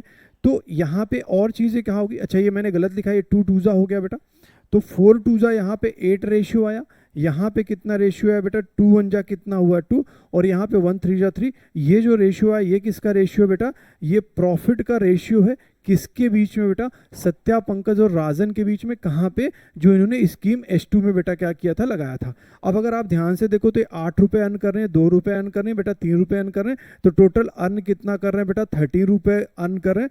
30 रुपये का वैल्यू कितना हो गया 13 4 कितना होता 52, तो ये कितना हो गया बेटा 40,000 हो गया। मतलब यहाँ पे अगर मैं बात करूँ तो ये कितने होंगे बेटा 3,20,000 कौन अर्न करेगा, सत्या अर्न करेंगे स्कीम 2 में। यहाँ पे ये कितना अर्न करेंगे बेटा, ये 2 लाख कितना अर्न करेंगे 80,000 अर्न करेंगे। और यहाँ पे ये कितना अर्न करेंगे बेटा 1,20,000, ये इनका अर्निंग हो गया। तो आप ये समझिए, ये थोड़ा सा पहले जब एक बार इतना पूरा डेटा हम कैलकुलेट कर लेते हैं तो डेफिनेटली इनके ऊपर बेटा कुछ क्वेश्चंस पूछे गए हैं, उन्हीं क्वेश्चंस को हम क्या करते हैं आगे बढ़ते हैं। मान लो जिनको स्क्रीनशॉट लेना, मैंने कैलकुलेशन का यहाँ पे तो ये किया है, अदरवाइज ये जितने भी डेटा हैं, क्योंकि इसके फॉलोअप कितने क्वेश्चन है बेटा 5 क्वेश्चन है, तो सारा डेटा मैंने थोड़ा अच्छे से यहाँ पे लिख दिया है। आई होप कि सारे डेटा भाई कैलकुलेटेड सही हो। ये सब चीज़ें मैंने वही लिखा कि देखो प्रॉफिट रेशियो कितना 6:5 का, प्रॉफिट रेशियो 8:3 का है, सेम अमाउंट जो अर्न किया मैंने वहाँ पे लिख दिया। अब जब आपने ये लिख लिया तो क्वेश्चन को सॉल्व करना हमारे लिए आसान हो जाएगा। क्वेश्चन को रीड करते हैं और एक एक करके बेटा समझने की कोशिश करते हैं। What is the difference between the total profit earned bye Pankaj, okay, and the total profit earned bye Rajan from both the scheme. Pankaj ने वैसे पहले में तो किया नहीं था, पंकज ने टोटल कितना कमाया यहाँ पे 80,000, ये पंकज का है, ठीक है। यहाँ पे मैं लिखता हूँ, बहुत सिंपल सा क्वेश्चन है ये, बिना मतलब पेन और पेपर उठाए भी कर सकते हैं। और यहाँ पे कितना हो, देखो यहाँ पे कितना है, अगर इनका देखें तो देखो यहाँ पे अभी देखो ये गलती कर गए, जैसे 1,80,000 है तो भाई ये कितना होगा 1 लाख, यहाँ पे कितना होगा 50,000 होगा। तो ये यहाँ से डिफरेंस देखो, ये बेटा कितना 40 और ये 1,50,000, मतलब अगर आप ऐड करना चाहते हो तो लिख सकते हो, बाय द वे कुछ लिखने की ज़रूरत नहीं, 2,70,000 है यहाँ पे हुआ। और इन दोनों का डिफरेंस जब निकालेंगे कितना होगा 1,90,000, इसका क्या हो जाएगा आंसर हो जाएगा। तो ये हमारा कितना हो गया, ऑप्शन ये हुआ। तो बाय द वे वैसे भी देख सकते थे यार 1,20,000 है, इन दोनों को ऐड करना है, ये बेचारा यहाँ पे 80,000 कमा रहा है, मतलब ये 40,000 ये ज़्यादा कमा रहा है और 1,50,000 उधर कमा रहे हैं, तो टोटल कितना हो गया 1,90,000। ऐसे भी क्वेश्चन आप कर सकते थे, इसको लिखने की ज़रूरत नहीं थी, बस आपको जो आपने कैलकुलेशन किया इनिशियल स्टेज पे, वही सबसे ज़्यादा बेटा क्या था, इंपॉर्टेंट था। चलो नेक्स्ट क्वेश्चन की तरफ बढ़ते हैं, क्या करें, if Pankaj would have invested. अब थोड़ा सा यहाँ पे कंडीशनल क्वेश्चंस बनाया है, इस क्वेश्चन को समझते हैं, क्या करें, if Pankaj would have invested 70,000 in S1, मतलब ये कह रहे हैं, पहले तो ये डेटा हम लोग चेंज कर देते थे, ये भाई 1,50,000 है, क्योंकि हर जगह वही गलत रहा होगा, क्योंकि कॉपी पेस्ट ही की गई है स्लाइड। तो ये कितना हो गया बेटा, if Pankaj would have invested 70,000, मतलब ओके, चलो सर यहाँ पे ला लिए हम, कितना कर दे रहे हैं आपका 70,000 यहाँ पे डाल दिया इन S1, and the profit earned 88,000, मतलब ये कह रहे हैं कि मैं कितना कमाऊंगा भाई 88,000 कमाऊंगा। ये देखो कंडीशनल क्वेश्चन है, आप इनको ये मत करना कि भाई ये देखो ऐड कर दिया तो सर ये ज़्यादा हो गया। देखो ये सारे के सारे क्या दिए गए बेटा, कंडीशनल क्वेश्चन है, मैं इसको ऐसे लिख दे रहा हूँ। और आउट ऑफ टोटल प्रॉफिट कितना बेटा 3,30,000, मतलब प्रॉफिट चेंज नहीं हुआ है। तो जो टोटल प्रॉफिट का डेटा दिया है, आप मुझे ये बताओ टोटल जो प्रॉफिट है वो हमारे पास यहाँ पे है कितना, 3,30,000 है। ये चीज़ इन्होंने बेटा यहाँ पे दे रखी है। और जिनमें से बोला कि अगर पंकज कितना अर्न करें बेटा 88,000 अर्न करने, तो आप चाहें तो इस 88,000 को यहाँ पे क्या कर लेंगे, सब्ट्रैक्ट कर देंगे। तो ये भाई ये 0 0 0, ये कितना हो गया 2 हो गया, 12 में से यहाँ पे 8 जाएगा, कितना हो गया भाई 4, और ये आपका कितना हुआ 242। अब ये किसका है बेटा, ये है सत्या और राजन का है, क्योंकि पंकज ने अगर 88,000 करें तो सत्या और राजन का कितना हो गया बेटा 2,40,000, उनका क्या हो गया, शेयरिंग हो गया। दूसरा इंपॉर्टेंट चीज अब क्या पूछ रहे हैं, find the investment time of Pankaj in S1, okay. तो सर अगेन आप समझिए कि भाई जो ये प्रॉफिट का जो डिस्ट्रीब्यूशन है उनके इन्वेस्टमेंट और टाइम के हिसाब से ही बेटा होता है। तो अब मुझे बताओ इनका इन्वेस्टमेंट कितना था, पहले तो रेशियो निकाल लेते हैं। इनका इन्वेस्टमेंट कितना था भाई, एक तरीके से 60,000 था, 7 ईयर्स के लिए किया था। अभी इन्होंने इन्वेस्टमेंट कितना लेके आए बेटा 70,000 का इन्वेस्टमेंट लेके आए हैं, पता नहीं कितने टाइम के लिए किया है, एक्चुअली यही तो पूछा गया है। और इनका जो इन्वेस्टमेंट था वो कितना था बेटा, हमारे पास 70,000 का इन्वेस्टमेंट था। और ये अभी कितने टाइम के लिए, वो तो बेटा 5 है, 5 ईयर्स है, वो चेंज नहीं होने वाला। तो हर जगह बेटा ये देखो ये 1000, ये पहली चीज़ तो ये निकल गई। अब हमें क्या देखना है कि देखो ये 7 का मल्टीपल यहाँ है, 7 का मल्टीपल यहाँ है, 7 का मल्टीपल यहाँ है, तो जो रेशियो बचा वो 6, और यहाँ पे बचा बेटा टाइम ये 1 और ये क्या बचा बेटा 5।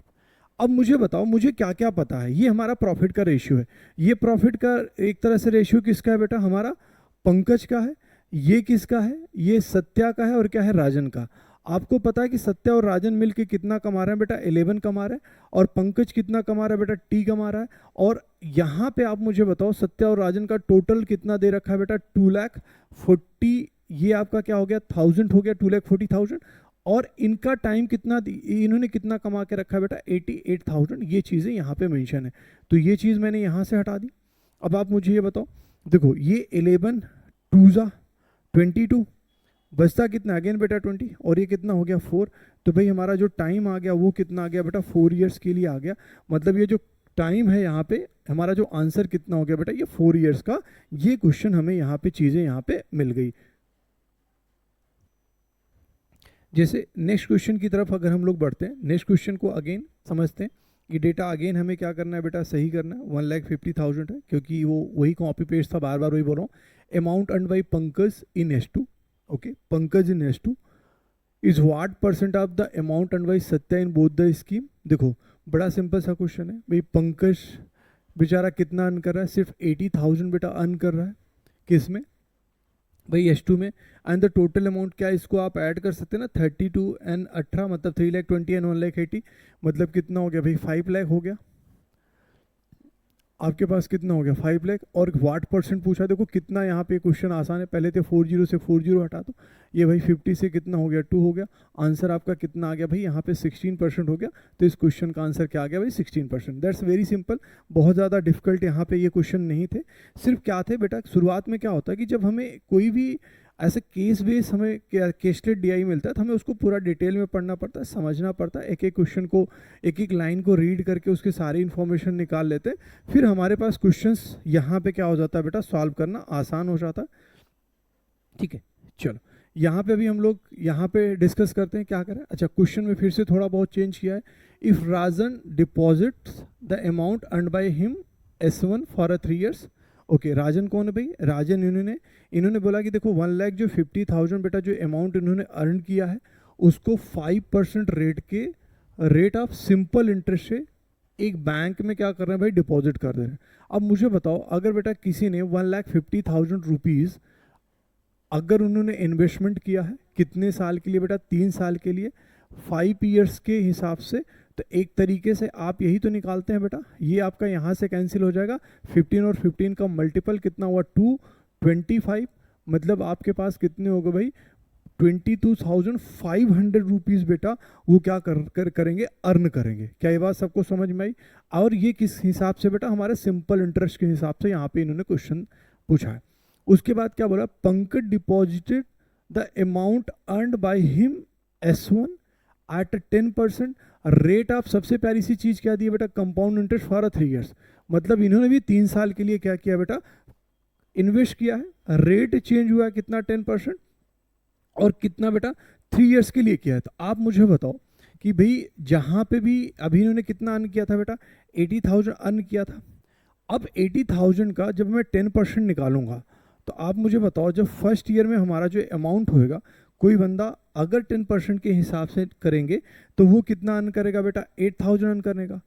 आपको ये पता है कि भाई जो कंपाउंड इंटरेस्ट है वो interest on principal and interest on interest के ऊपर भी लगता है। तो भाई जब सेकेंड ईयर में जाएंगे तो मुझे प्रिंसिपल के ऊपर जो 8,000 मिल रहा था वो तो मिलेगा ही मिलेगा, प्लस इसके ऊपर भी 10% मिलेगा। अब ये जब ये 10% हो जाएगा तो इधर कितना होगा बेटा 800। जब मैं थर्ड ईयर में जाऊंगा तो फिर मुझे प्रिंसिपल, इंटरेस्ट ऑन प्रिंसिपल तो मिला 8,000, लेकिन अब जितने भी मैंने इंटरेस्ट कमाए हैं ये इसके ऊपर भी मुझे मिलेगा 800, मतलब 10% के हिसाब से।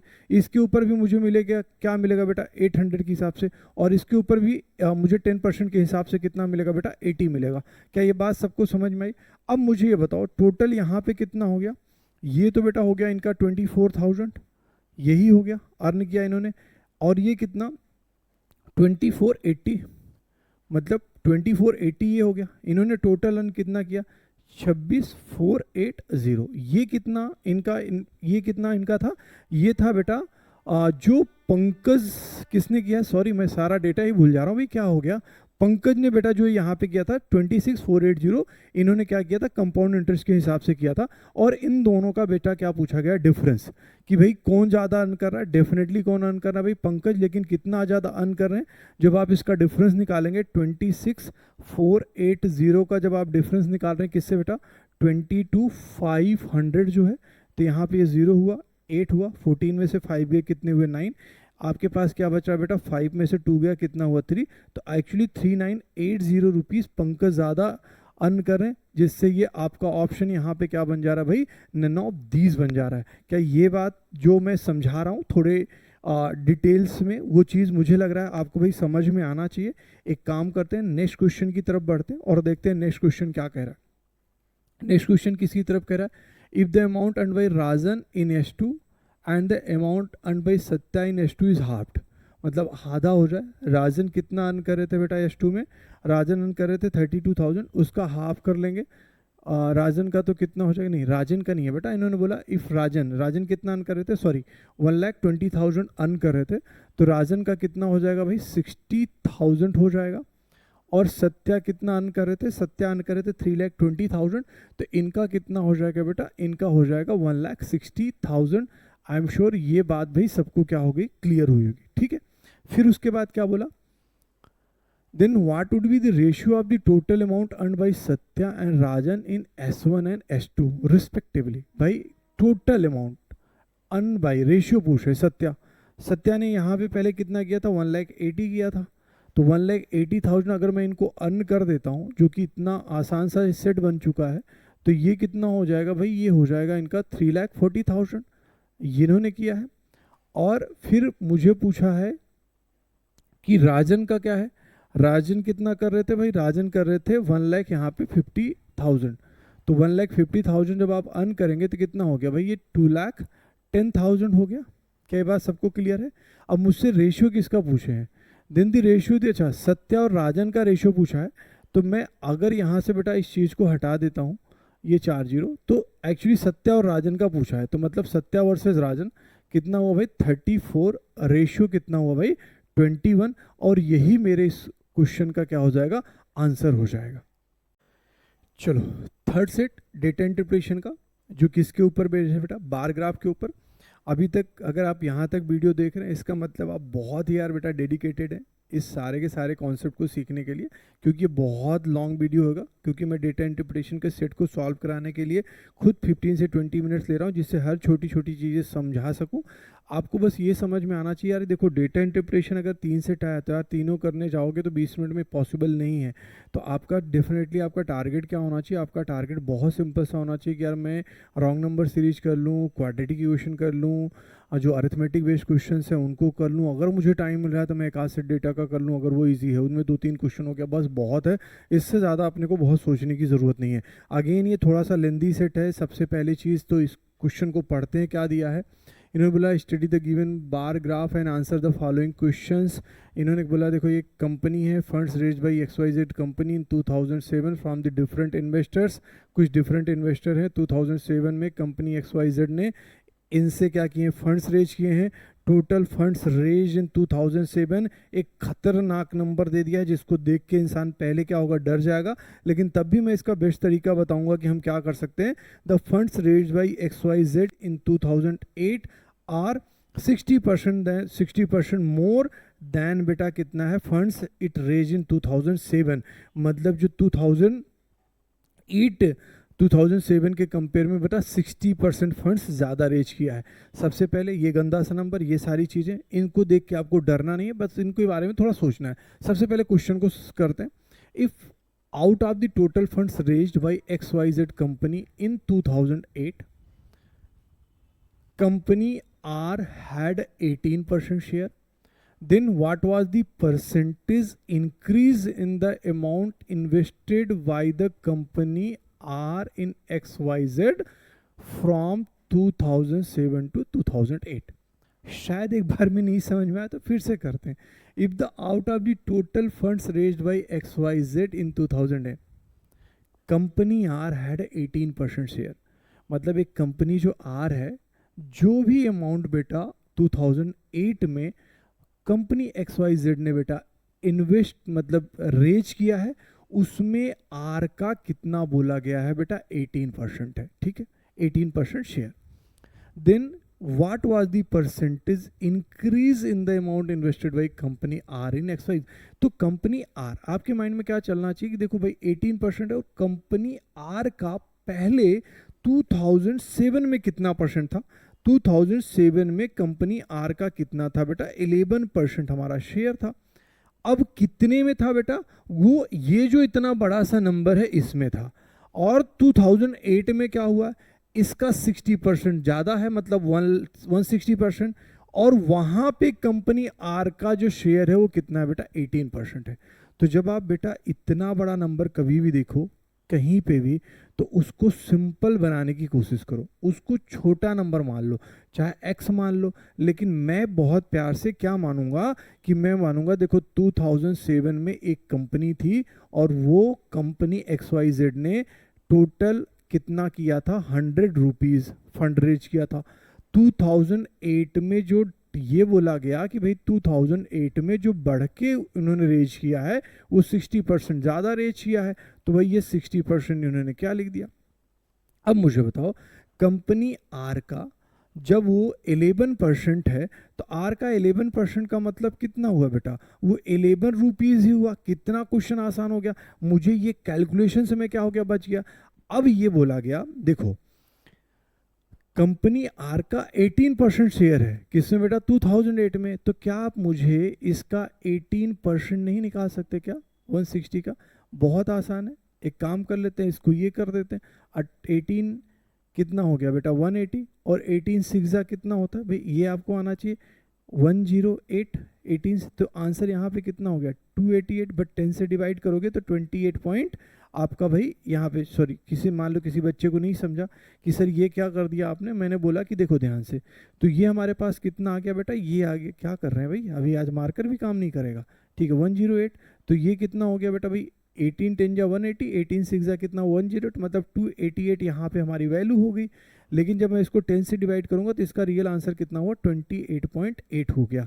क्या ये था बेटा हमारा कंपनी आर का जो अमाउंट था वो 2008 में। पूछ रहे हैं भाई कितने % बढ़ा है, तो आप बता सकते हो भाई कितना, 11 से कितना बढ़ा, आप सब्ट्रैक्ट कर लीजिए, 8 होएगा भाई। यहाँ पे क्या 8 में से 1 गए कितने आपके भाई 7 आ गए, और 2 में से 1 गए भाई 17, और नीचे क्या है बेटा आपका 11 है, और आउट ये इतने % क्या बोल रहे हैं बेटा इंक्रीज हो रहा है। बस ये बेसिक सी कहानी है।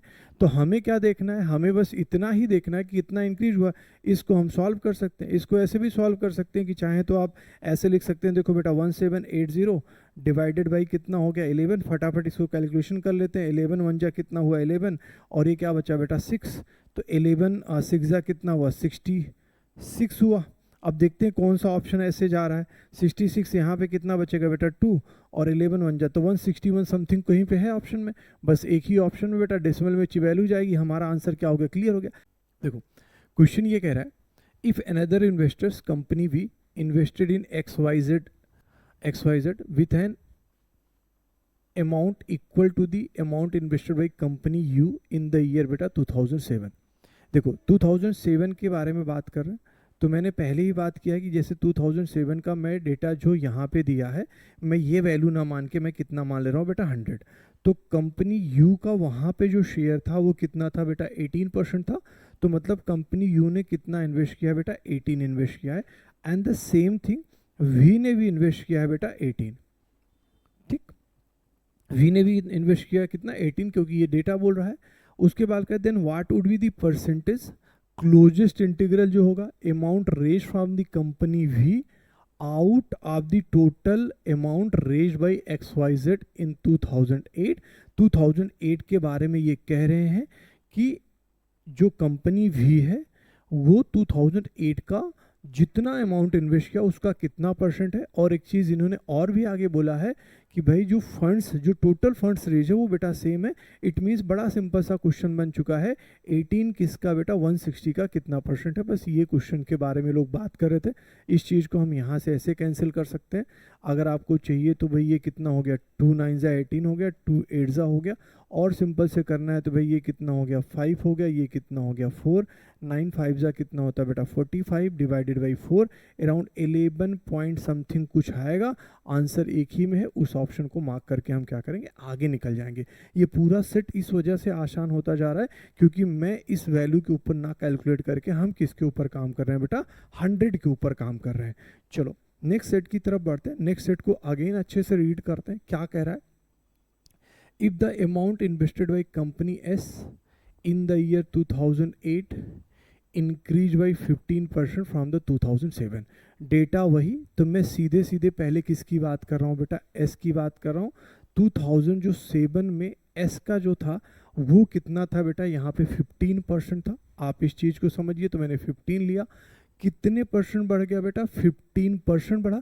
15 का 15% कितना होता है, 15 15 जा 225, मतलब 2.25। तो आंसर 2008 में हमारा कितना हो जाएगा बेटा, क्योंकि ये 15% जब यहाँ पे बढ़ा है, दिस इज नथिंग बट कितना, 2.25। तो यहाँ पे वैल्यू कितनी हो गई बेटा, 17.25। क्या ये बात समझ पाए सब लोग? Then what was the approximate percentage contribution company S in the terms of total fund raised by XYZ in 2008? 2008 में यही बोला है कि भाई 2008 में हमेशा फंड्स कितना है बेटा, 60% क्या होता है बेटा, एक्स्ट्रा है।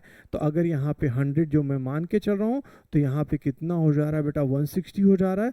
क्वेश्चन बहुत सिंपल सा है, फिर से उसी तरीके का क्वेश्चन बन गया। 17.25 जो आपका बेटा 160, मतलब 2008 से कंपेरिजन करना है, तो ये यहाँ पे कितनी वैल्यू है।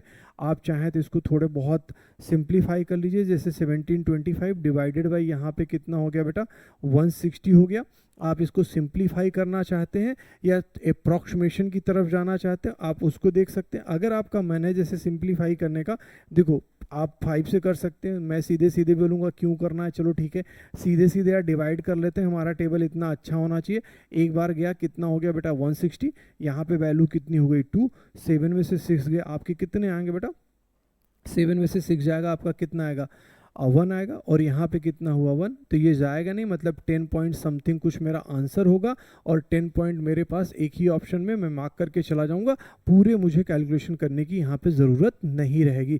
आप इस चीज़ को समझिए, डेटा इंटरप्रिटेशन में कुछ ऑप्शन हमेशा ऐसे सेट रहते हैं जहाँ पर आपको पूरे कैलकुलेशन की ज़रूरत नहीं रहती है।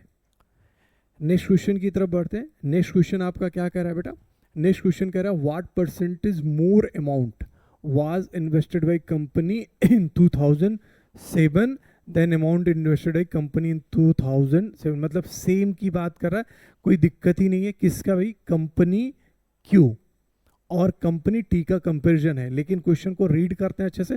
What percentage more amount was invested by company Q. Company Q कहाँ पे है, कंपनी क्यू यहाँ पे बेटा 24 रुपीज़ एक तरीके से कर रही है, और कंपनी टी भाई यहाँ पे कितना कर रही है बेटा, 12 कर रही है। मतलब कंपनी क्यू कितने रुपीस ज़्यादा कर रही है बेटा, 12 ज़्यादा कर रही है। और पूछ रहे हैं बेटा किससे, कंपनी ए 2007 में कंपनी टी से। तो भाई ये कह रहे हैं कि 12 जो है, 12 का कितना परसेंट है, तो आंसर आपका कितना हो गया भाई, 100% हो गया। बड़ा सिंपल सा क्वेश्चन है, यहाँ पे कंफ्यूज मत होना। क्वेश्चन ये कह रहा है कि भाई आप कंपनी टी से कितना ज़्यादा कर रहे हो, तो बेस आपका क्या हो जाएगा, टी हो जाएगा। आंसर यहाँ पे मेरा सीधे सीधे क्या हो गया बेटा, 100% हो गया। नेक्स्ट क्वेश्चन की तरफ बढ़ते हैं। नेक्स्ट क्वेश्चन हमारे सामने क्या कह रहा है, नेक्स्ट क्वेश्चन ये कह रहा है कि भाई again the total amount invested by company P in 2008 increase by 10 from that 2007। Okay, मैंने बोला कि देखो 2007 में कंपनी पी का कितना था बेटा, एक तरीके से कंपनी पी का था कितना, 20 रुपीज़ था। और ये डेटा आपका कब का है बेटा, 2007 का है। 2008 में ये कह रहे हैं कि 10% क्या हुआ बेटा, इंक्रीज हुआ है। तो 20 का 10% कितना होगा, 2, मतलब ये वैल्यू कितनी हो गई, 22 हुई। The total amount invested by company R in 2008 decrease हुआ है। 2007 में आर का कितना था बेटा, एक तरीके से 11 था। आप ये समझिए, ये डिक्रीज हुआ है। कितना डिक्रीज हुआ है बेटा, 10% का ड्रॉप डाउन हुआ है, मतलब 1.1 का ड्रॉप डाउन हुआ है। तो यार 11 में से 1 गया 10, और 10 में से 0.1 गया, तो मतलब ये कितना हो गया, 9.9 हो गया। ये चीज़ समझ में आई। उसके बाद ये कह रहे हैं कि what was the total amount invested by the company P and R in 2008, मतलब टोटल अमाउंट भाई पी ने कितना किया है, 22 किया है, आर ने कितना किया है, 9.9। अब ये कह रहे हैं टोटल कितना है। अब यहाँ पे मुझे इस डेटा का पहली बार बेटा क्या हो रहा है, यूज हो रहा है। ये चीज़ हमें समझ में आनी चाहिए। अभी तक जितने भी क्वेश्चन किए वहाँ पे इस डेटा का कहीं पे भी यूज नहीं है, लेकिन अगर लग रहा है कि क्या मुझे फिर से कैलकुलेट करना पड़ेगा, नहीं, बेसिक समझिए। मैंने क्या माना था बेटा, हमेशा 2007 में मैंने इन्वेस्टमेंट कितना माना है, 100 माना है। और ये 100 की जो वैल्यू है कितनी है बेटा, ये वैल्यू हमारे पास है।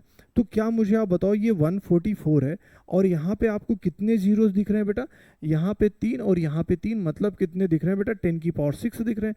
तो क्या आप मुझे एक की वैल्यू बता सकते हो? अगर एक की वैल्यू बताना होगा तो 144 इंटू बेटा 10 की पावर 6 डिवाइडेड बाई कितना हो जाएगा, 100 हो जाएगा, जो कि 10 की पावर 2 है। तो 1 की वैल्यू यहाँ पे कितनी हो गई, 144 इंटू बेटा क्या हो गया, 10 की पावर 4 हो गया।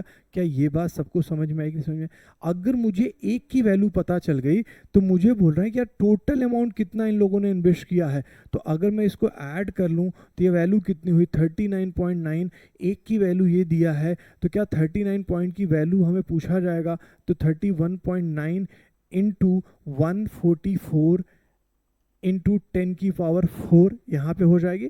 देखो अगेन मैं हर एक, देखो खुद से कैलकुलेशन करता हूँ। देखो 10 की पावर 4 है, अगर एक 10 यहाँ पे ले लिया तो कितना हो जाएगा, 319 हो जाएगा। इधर कितना हो जाएगा, 144, और ये कितना हो गया बेटा, 10 की पावर 3। इसको कैलकुलेट कर लेंगे तो आपका आंसर आ जाएगा। लेकिन मैं तब भी मैं एक बार कैलकुलेशन करके आपको क्या कर दे रहा हूँ बेटा, समझा दे रहा हूँ कैसे कैलकुलेट करेंगे। जैसे 1 है, 1 को इससे मल्टीप्लाई करेंगे तो 319, ये किस प्लेस पे 100 पे है, तो बेटा कितना हो जाएगा, ये 2 जीरो आपको एडिशनल दे देगा। अब जब 4 से मल्टीप्लाई करूंगा तो 10th प्लेस पे है तो कितना हुआ, 1 जीरो देगा। 4 9 जा कितना हुआ, 36, और ये मतलब 19 4 जा कितना हुआ, 76 हो जाएगा। 4 3 जा कितना हुआ, 12। अब जब इस 4 का मल्टीप्लीकेशन होगा तो वैल्यू तो बेटा यही रहेगी, इसमें कुछ चेंज होने वाले नहीं है। ऐड कर लेते हैं, ये 6 हुआ, ये बेटा क्या हुआ 3, और ये कितना 9 9 18 का कितना हो गया 19, एक कैरी फॉरवर्ड था उधर से, तो ये 4 का कितना हुआ बेटा 5, ये 4 5 9 3 6, और यहाँ पे बेटा ये है, ये इतनी चीज़ें यहाँ पे आ गई आपकी। सो आपका फाइनल आंसर क्या हुआ बेटा, ये मैंने SBI PO का मॉक 1 का एनालिसिस कराया। ट्रस्ट करिए बेटा, मुझे बिल्कुल नहीं ये समझ में आया कि मैंने किस तरीके से कराया है, कितना टाइम लिया है। मैंने बहुत बेसिक अप्रोच से कराने की कोशिश की। अब कितना जिन लोगों ने पूरा वीडियो देखा, कितना उनको समझ में आता है, कितना नहीं समझ में आया। अभी मेरी ये बेटा यूट्यूब पे जर्नी नई है, तो मैं सबसे ही रिक्वेस्ट करूँगा कि डेफिनेटली आप लोग मुझे क्या करें, सजेस्ट करें, मैं और कैसे चीज़ों को इम्प्रूव कर सकता हूँ। और डेफिनेटली मैं आपसे यही कमिटमेंट करूँगा, मैं आपको अच्छे मॉक यहाँ पे प्रोवाइड करूँगा, अच्छे क्वेश्चन सेट प्रोवाइड करूँगा, जो हो सकता है कि आज प्रीलिम्स में यूज़फुल हो सकता है इसी तरीके के सिमिलर जो आपके क्वेश्चंस हैं आपको मेंस में भी बेटा क्या होंगे, यूज़फुल होंगे। Thank you so much for watching this video and listening to me very carefully. Thank you so much.